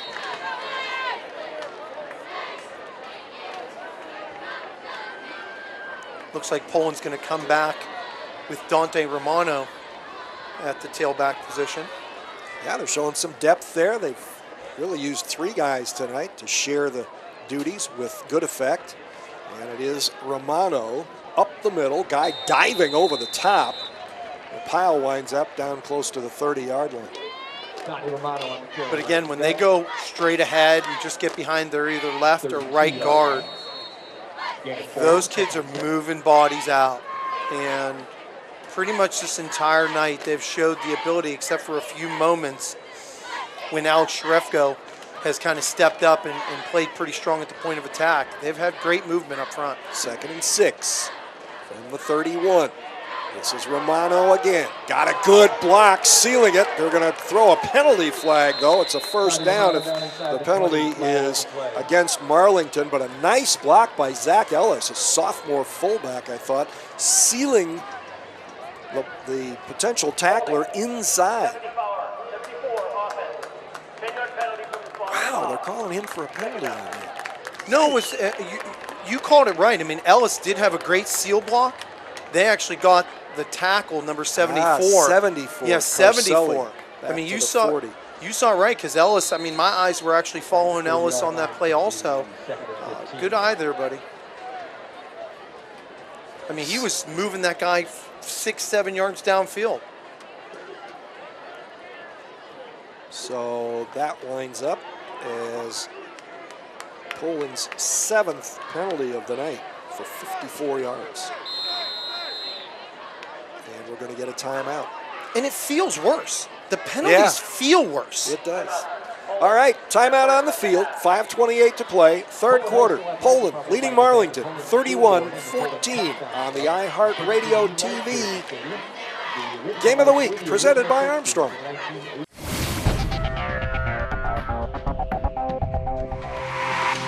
Hi, Rob Fellman for Boardman Subaru, where the Subaru A Lot to Love event is going on now. Come check out our huge selection of award-winning vehicles. Kelley Blue Book says Subaru is the best overall brand with the best resale value. Take advantage of 0% APR financing on select new models now through August 31st. The Subaru A Lot to Love event is going on now at the all-new Boardman Subaru, just south of Route 224 on South Avenue. All right, after the timeout, we are ready to go once again. That timeout was taken by Poland in a second down and long situation. Fly pattern down the far sideline and a great over-the-shoulder breakup down the sideline there. Is that D'Angelo Dunham? 13? Caden Bulliard, I think, 18. number 10. 10? I think Caden. Yeah, I think you're right. Yeah, Caden Yep, Caden Bulliard. The ball was a little bit underthrown, just trying to throw it, out of a tight formation, trying to throw a nice fade route to the wide receiver, just on a simple go route. Tried to put enough loft, just didn't put it quite deep enough to let your receiver run underneath it. So it's third and long. Play action, backside pressure, screen dropped at the 40-yard line. They would have. Well, And it seemed to be set up pretty well, Jim. Yeah. It's just at the last moment, Garrett Pierce, who's quietly played a pretty decent game at the linebacker position, was right there waiting for it, and it appeared that their back got a little bit ahead of the lineman. And, they basically kind of want to hide behind the lineman waiting. But Pierce did a super job of snaking it out. And that was a guy that was considered questionable tonight because of an injury. He's also was expected to be one of their top running backs, but they're saving him for defense. It's the first bad punt of the night for Frederick as he pops it up, and it's down at about the 26-yard line. So that'll go as a 14 or 15-yard punt for Frederick, who prior to that had blasted punts of 48 and 63 in the first half, and a good field position punt of 36 here in the third quarter. But that one, not so much, 14 yards. The Duke's hanging in there. I mean, it's 31-14, but they have an opportunity if they get a quick score here, or at least get some kind of score, a nice drive, potentially a field goal, a touchdown. They're right in it. Dukes at their own 26, just over 5 minutes to play in the third quarter. Plenty of time left in this game. Reiner wants to throw. They've got their own screen. This is picked off and returned to the 15-yard line by Nick Miller. Trying to run an inside screen to the wide receiver, a little bit of a delay, and it's just a case where Nick Miller, as Jim mentioned, just waited it out. Didn't fall for the lineman, kind of almost letting him go. Grenier just deciding to throw before really looking at what's happening in front of him. Made a lot of positives tonight and some rough stuff. So now with 5 minutes to play, Poland is in business at the Marlington 15, second straight series in which they have taken possession in Marlington territory. Third turnover tonight for Marlington? 2 interceptions and a fumble. Jonah Spencer back in the game. Great hole left side. Cole Costco already threw his arms up as soon as he turned and looked, and Spencer is in the end zone for the second time tonight. Boy, Nick Sabrin, number 70, cleared it out, pulling away, and then number 44, leading it, Zach Ellis, got into that linebacker and just allowed Spencer with those jets to hit that corner. Spencer's a weapon. Spencer's going to put up some numbers this year. Well, he's got 98 yards rushing and 2 touchdowns and 11 totes tonight. Because what Poland hasn't had in a couple years is someone that's a real difference maker with a set of speed that, if he gets the edge, it's a home run. They just haven't had home run hitters. Yep, more movement up front. And here's the interesting thing. The guy that was supposed to be the starter tonight, according to Coach Williams, when I talked to him earlier in the week, is Mike Diaz, who you'll recall made that great run and almost caught up to the receiver on that 92-yard touchdown play. So, and he tonight has carried the ball once and lost 5 yards. Well, and he also had, when they look back on film, that takeaway touchdown that he caught almost in the back of the end zone where Colt kind of threw it over to him.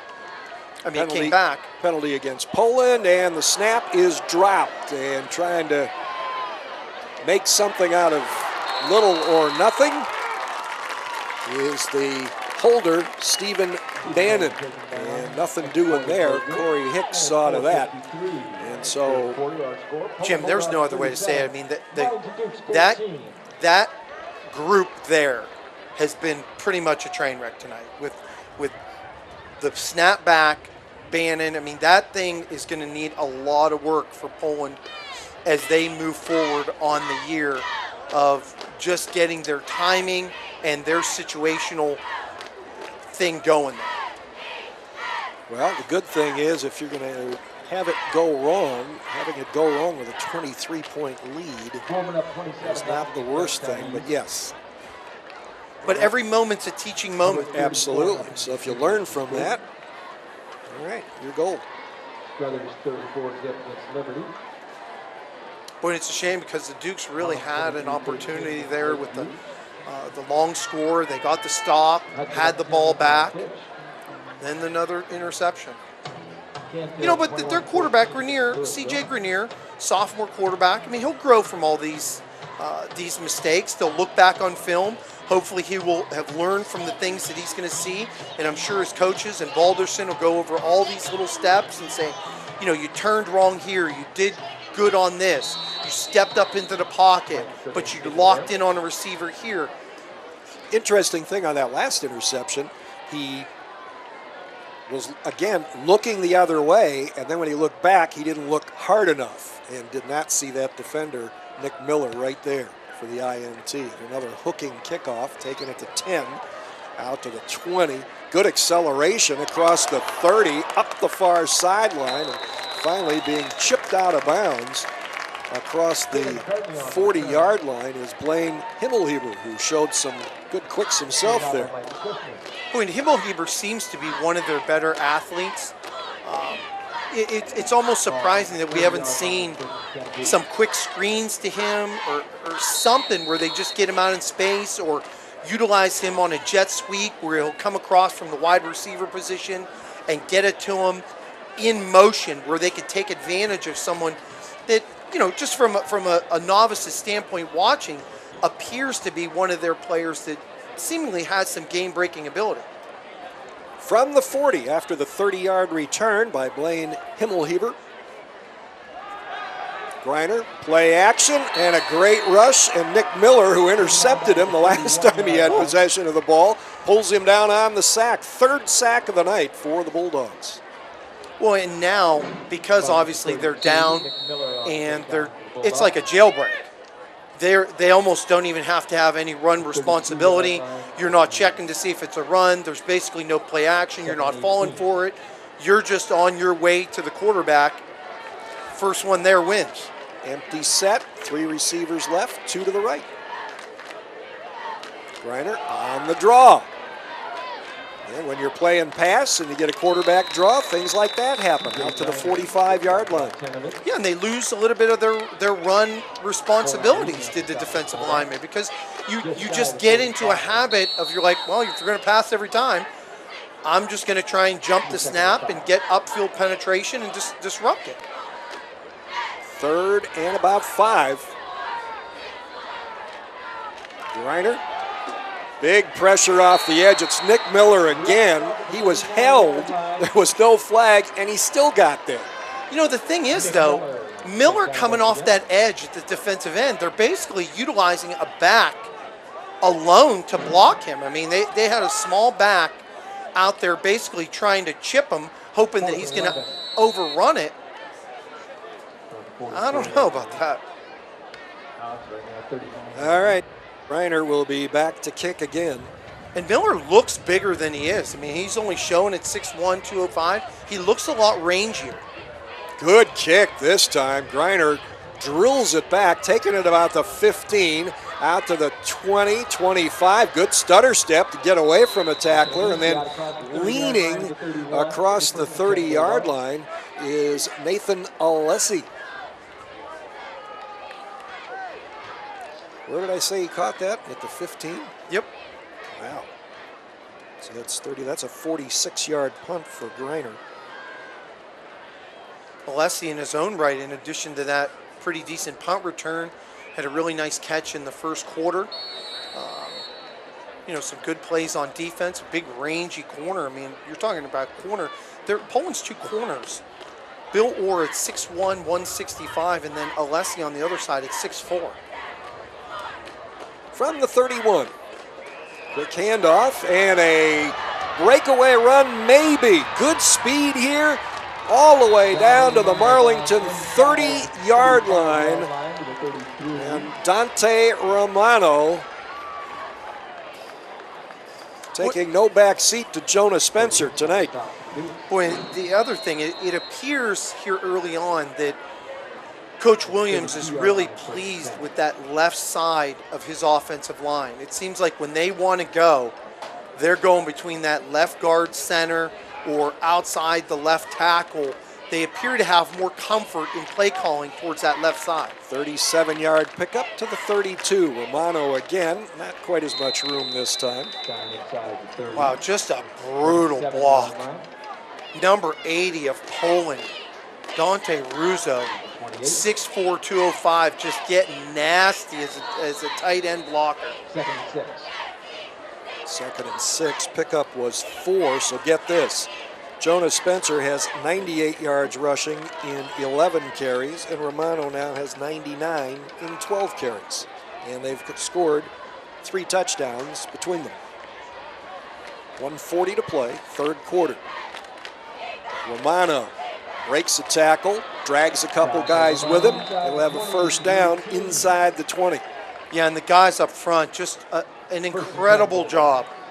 Coach Williams, when they put on film session and they see that the way that those guys, the size that they have up front, and you know, in the previews that I had seen with Coach Ryan Williams, he had talked about how they thought they had 7 or 8 linemen that they felt could really play at the varsity level today.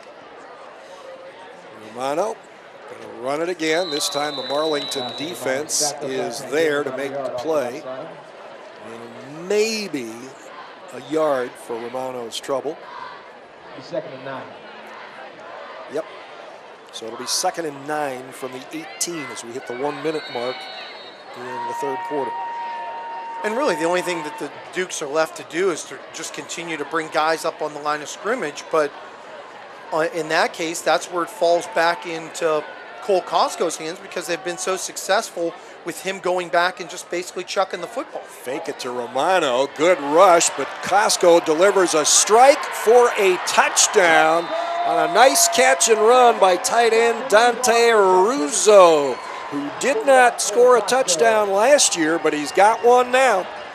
Jim, I got to tell you, Russo could be such a weapon for this team.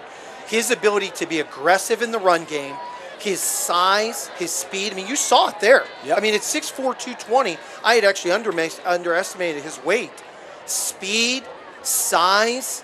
I mean, that's a young man you really want to utilize, dragging him across, letting him get lost in the wash, then really kind of run him inside the linebackers. What a weapon that could be. That's his 2nd catch of the night. This extra point, well measured. And good. 36 seconds left in the third quarter, and Poland now is up by 30. And why is that important? Jim mentions it with authority. And the reason our Jim Campbell mentions that, the 30 point at the 36-second mark in the third quarter, is because now the Marlington Dukes will fall under the 30-point rule. So it's going to be a continuous clock from now on until or unless the Dukes would score. So it really prohibits their ability. You know, obviously it stops running up the score, as we've seen crazy scores the last well, since they put this in, what's it been, the third year now? Yeah, I think so. I mean, we used to see some mismatches early on. One last time for our third quarter telesponsors at the No, it's odd though. You still see a lot of runaways but those games obviously have to be huge mismatches anyway, and then you wind up putting subs in, and they want to play hard and do well, so get their opportunity. Yeah, you still see some scores that are pretty ridiculous. There are teams that rack up 60, 70 points, but it doesn't happen as often as it used to. And sometimes in recent years, with the advent of the spread offense, we're seeing teams score 50 or 60 points, but so are their opponents. I mean, we've been part of some of those shootouts. There's the kick, a sidewinder. Be taken at the 9. And another nice burst out across the 30-yard line. That was returned by Drew Anderson, who struggled with a couple of kicks earlier. And that will be the end of the third quarter. And after 3 at Dave Pawlanski Field in Poland, it's the homestanding Bulldogs 44, Marlington 14. This is the iHeartRadio TV Game of the Week on Armstrong.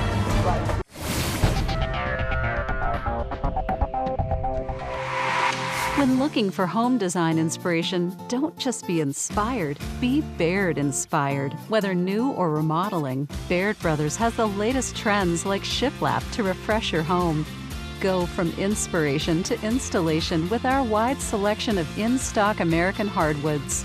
From the rustic charm of antique oak to the warmth of traditional cherry, Baird Brothers has what you need to make your home inspiring. Baird Brothers, our family's heritage, your family's home. Find new roads to the home of the $129 zero down payment at the Stadium GM Superstore in Salem. Right now, you can choose from over 200 brand new GMC terrains, and you can lease one from only $129 a month, and that's with zero down. Or take home a new Buick Encore for only $145 a month with zero down. And truck buyers, you can drive away in a tough new Silverado for only $169 a month with zero down. All at the store, where you can get a new terrain for only $129 a month. The Stadium GM Superstore in Salem.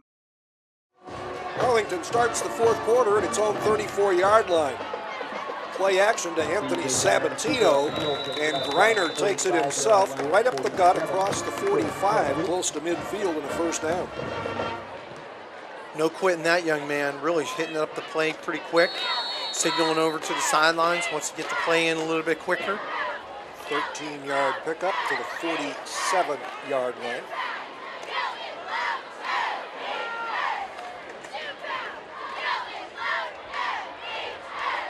Griner wants to throw this time. Little dump off underneath, completed to his tailback, Anthony Sabatino. Boy, very nice touch. Good protection that time by the offensive line on that rolling pocket. Griner just kind of dumped it off. Nice little soft throw, good lead. Good touch. 5-yard pickup, 2nd and 5 to the Poland 48. Again, if Marlington scores and the margin goes under 30 points, we go back to a regular clock. We are in continuous mode now. Arcavian Mason in motion across the back of the formation. Handoff, and this is going to be a loss of yardage as Poland's Alec Katsoulis got through there in a hurry. Boy, and Katsoulis has really been a wrecker on defense against that. Anytime the Dukes have really tried to run tonight, he has been somewhere in the mix for that. He and number 85, Nick Miller, especially when the Dukes have gone to passing, with that penetration getting upfield off that edge. Brings up 3rd and 8 after the 3-yard loss. Griner wants to throw. He's got his man too high, and the ball skips in. A near interception for Poland. It would have been the 3rd of the night. Trying to scoop that up off the turf was Dom D'Annunzio. Yeah, and again, there's been some cases where Griner has really kind of thrown off his back foot a little bit and thrown a little bit behind and high on some throws, and that was a case there, trying to hit Corey Hicks out in the flat. So it's 4th and 8 and down by 30 with a little over 9.5 to play. Marlington is presumably going for it. Greiner is their punter, so he could quick kick it, but he will not do it here. Wants to run, and Poland's got him bottled up for a loss, and will take possession of the football at the 45. And again, who else is in the mix there, Jim? Sending pressure. Alex Kitsulis, number 23, and then allowing some of the other defenders, especially Lavarini, to finish it off. So another possession that begins for Poland in Marlington territory at the 45-yard line with 9:22 to play. Just going to be some really positive things for Coach Ryan Williams to look back on after tonight's game. The play of his offensive line, a lot of the throws that the quarterback Costco's made, the running game. Costco with the toss. This is Richard Bailey with a nice run around the right side, a guy who, again, was not listed as part of the offensive depth chart other than as a potential kickoff returner. And he wheels around the right side for a first down at the 28-yard line. Yeah, and very diminutive. I mean, at 5'5", 155, kind of a real scat back, getting back there. But again, that offensive line opening up holes so that 3-4 yards downfield, they make their first contact where someone even gets close to them. That's how well they've played. 13th first down of the night for the Bulldogs. Bailey again running hard inside this time, down to the 25. So it will be second down and 6. For an injured player. Boy, and I believe Corey Hicks. He's the guy on their defensive unit that they're really high on, and for that matter, so was Poland coach Ryan Williams. He said their number 6 is a heck of a player. 6'3", 235, a senior. He's down on the field being tended to with 8:11 to go. The timeout does stop the continuous clock. It's Poland 44, Marlington 14 on the iHeart Radio TV Game of the Week on Armstrong.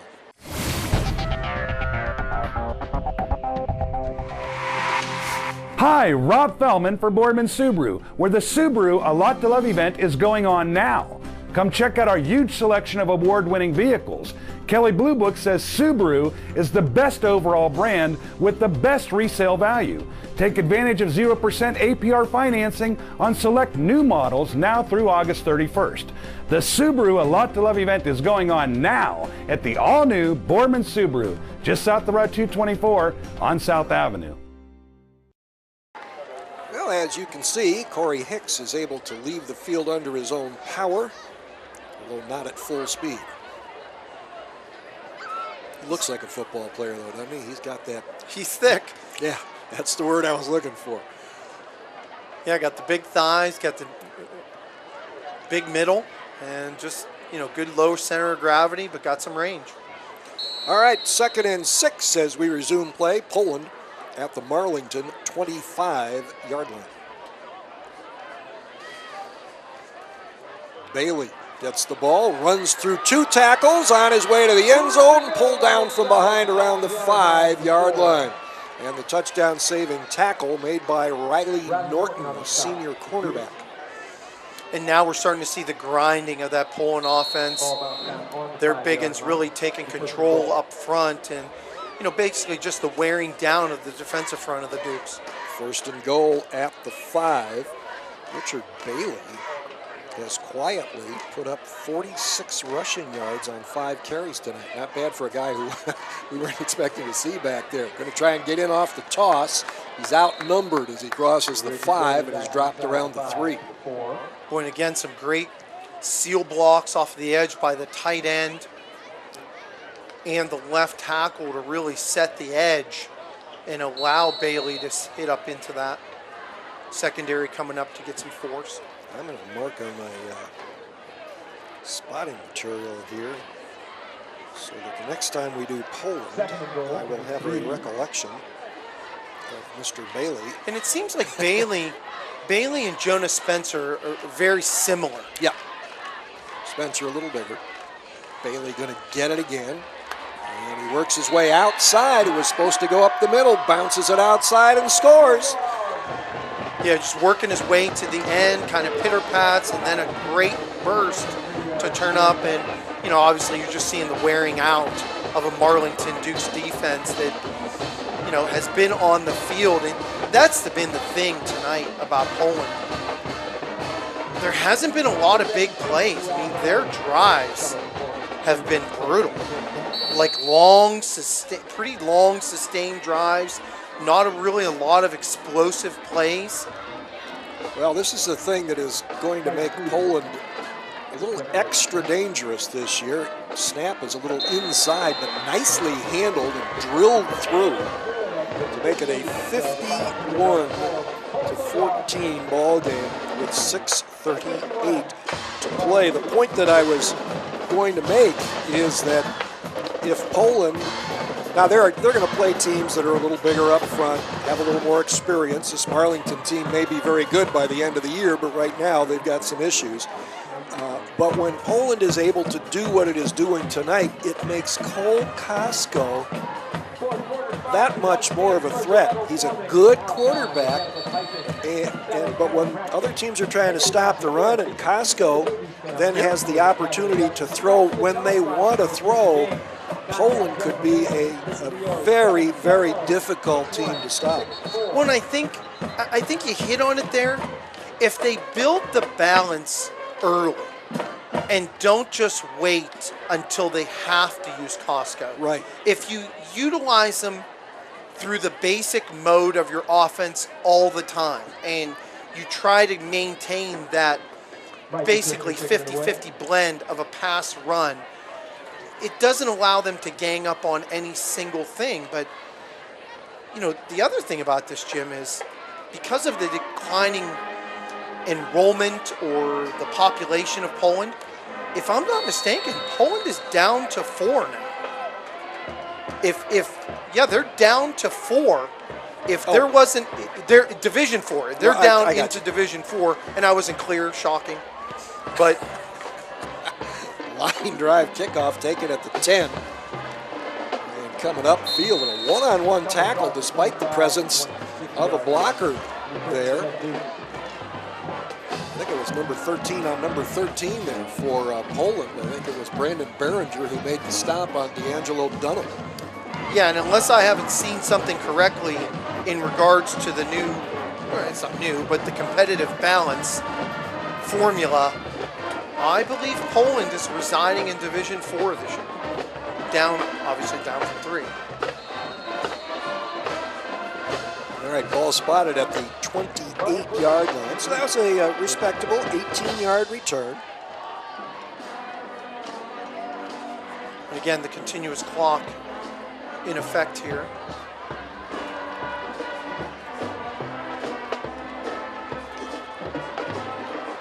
C.J. Greiner going to unload it, throwing deep, got a man, good catch up.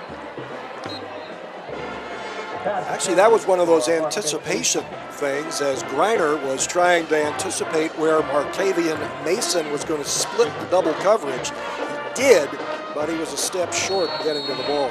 And he feeling the pressure off of the edge from some Poland defenders. I like the way Greiner stepped up into that pocket, and it's just a case of just overthrew Mason just a little bit. You know, if they can get him out the ball a little bit more out in space, another potential game breaker as the season moves on for the Dukes. Just 7 for 20 through the air, busted play. Greiner was looking for 2 people to hand the ball to. There was nobody there, and he has to eat the ball for no gain. And that's probably the first time that I can recollect tonight that we've seen a broken play, which is a good thing for the Dukes. I mean, even though they haven't had a lot of success, I mean, that's a good thing that, you know, kids are paying attention. They got the plays down. So it is 3rd and 10 for the Dukes. Ball at their own 28-yard line. They go trips left, split into the short side of the field on the right. Greiner takes the snap, fakes to his fullback, steps up again, throws deep, looking for Mason, over the shoulder interception at the 30-yard line. 3rd interception of the night. Big return here into Marlington territory, and down at the 41-yard line is Brandon Behringer. the overthrown play, and Behringer just running right underneath it. He actually became the receiver, and that's a case where Markavian Mason, almost should have become the defender on that once you see that the ball is kind of overthrown.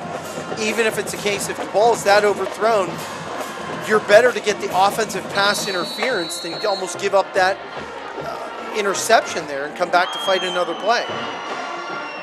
Well, these are the things that happen when you're playing from behind and you're taking chances, trying to make big plays.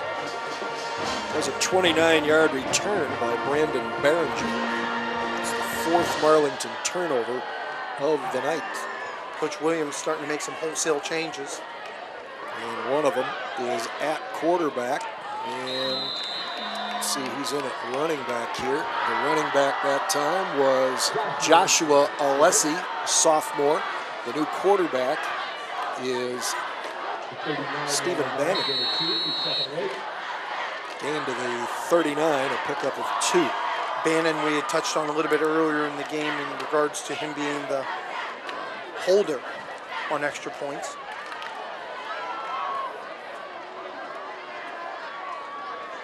Bannon under center, actually their 3rd string quarterback. And this is going to be a no-gainer. That was one of those tentative runs by a youngster who's not used to being in there very much. Again, Joshua Alessi.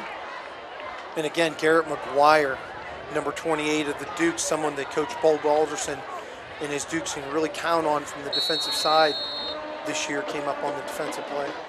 Down under 3 minutes to play. And it really appears that young man does a nice job of getting off blocks, reading to see where the play is going, and then a nice job of showing that foot speed to get to the ball and make a play. 3rd and 10. Bannon gives it to him again. Broken tackle and a first down, I think. That's a pretty good run by Joshua Alessi.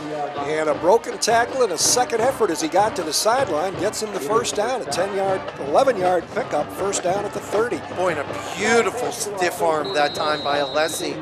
As he got to about the 35-yard line, the defender started to go low, and beautiful stiff arm. I mentioned that Bannon is actually the number 3 quarterback in a pinch. If something happened to Cole Costco in a close game or something, game still on the line, Joshua Spencer would have moved there. Alessi with an inside run for 3 or so. And this is just a matter of running out the clock. We're down to about 1:40 now on that moving clock with the big lead. Well, just a lot of positives for Coach Ryan Williams and Poland to look out on film and work towards their game next week. The Dukes will move on, still with their schedule in the beginning. Then to move on to the Northeast Buckeye Conference League games, which they won last year. Alessi was about to get another carry on the toss. Poland will be penalized 5 yards.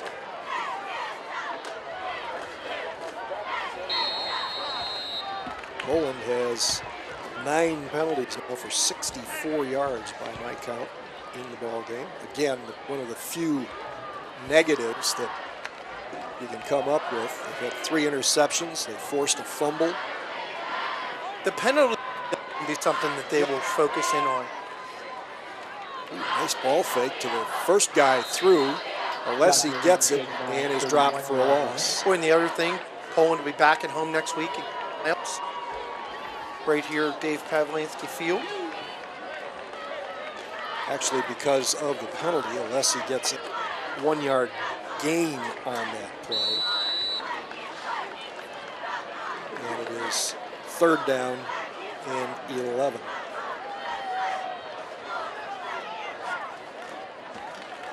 This will be the final snap of the ball game. And Alessi will get it. Nope, this time it will be Jake Rutana, and he'll pick up a couple, and that'll be the end of the ball game as Poland rolls to a season-opening victory over the Marlington Dukes. Pressure is off the Dukes, who waited until the first round of playoffs to lose for the first time last season. They have their first loss now in week 1. We'll wrap it up for you, give you a couple of the final numbers, some of them pretty impressive, in a moment on the iHeartRadio TV Game of the Week on Armstrong.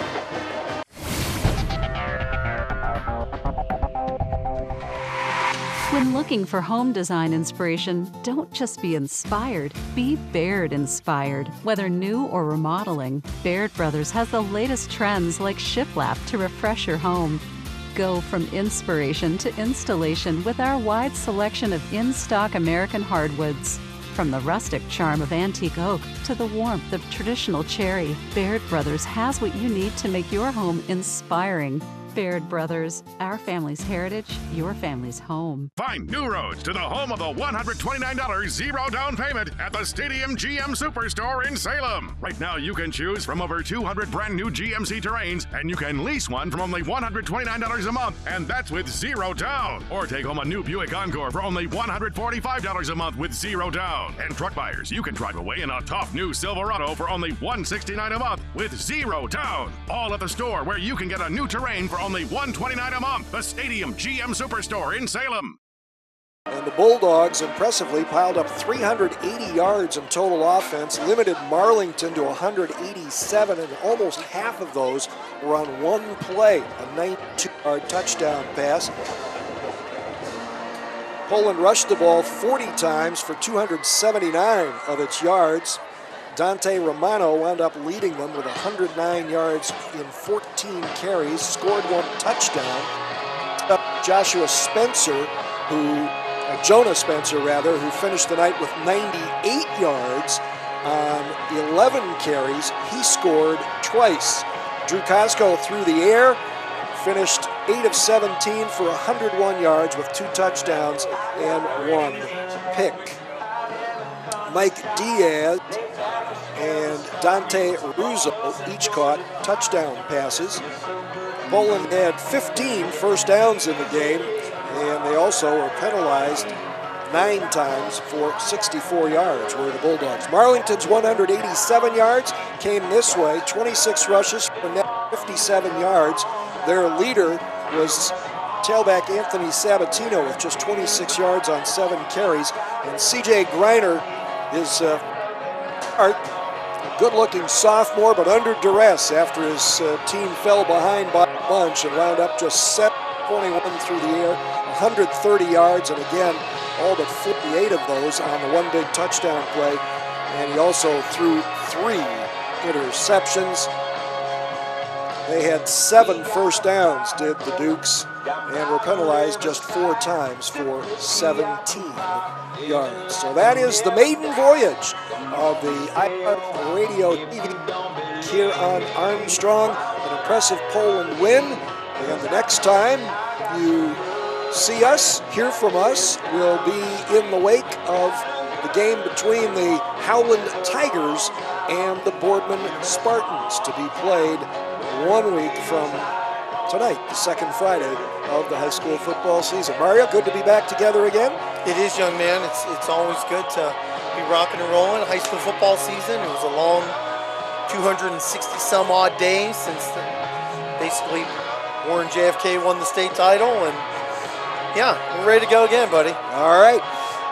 So for Mario DiMartino, our producer, our videographer, and our editor, Greg Roten, I'm Jim Campbell. Thank you for watching. Don't forget, if you're catching this within a week of the week 2 games, you could see this as many as 8 times if you wanted to. So keep an eye on your local listings, as they say, and on Channel 20 for game replay times. That's it from Poland in week 1. The Bulldogs off to a great start. Final score, Poland 51, Marlington 14.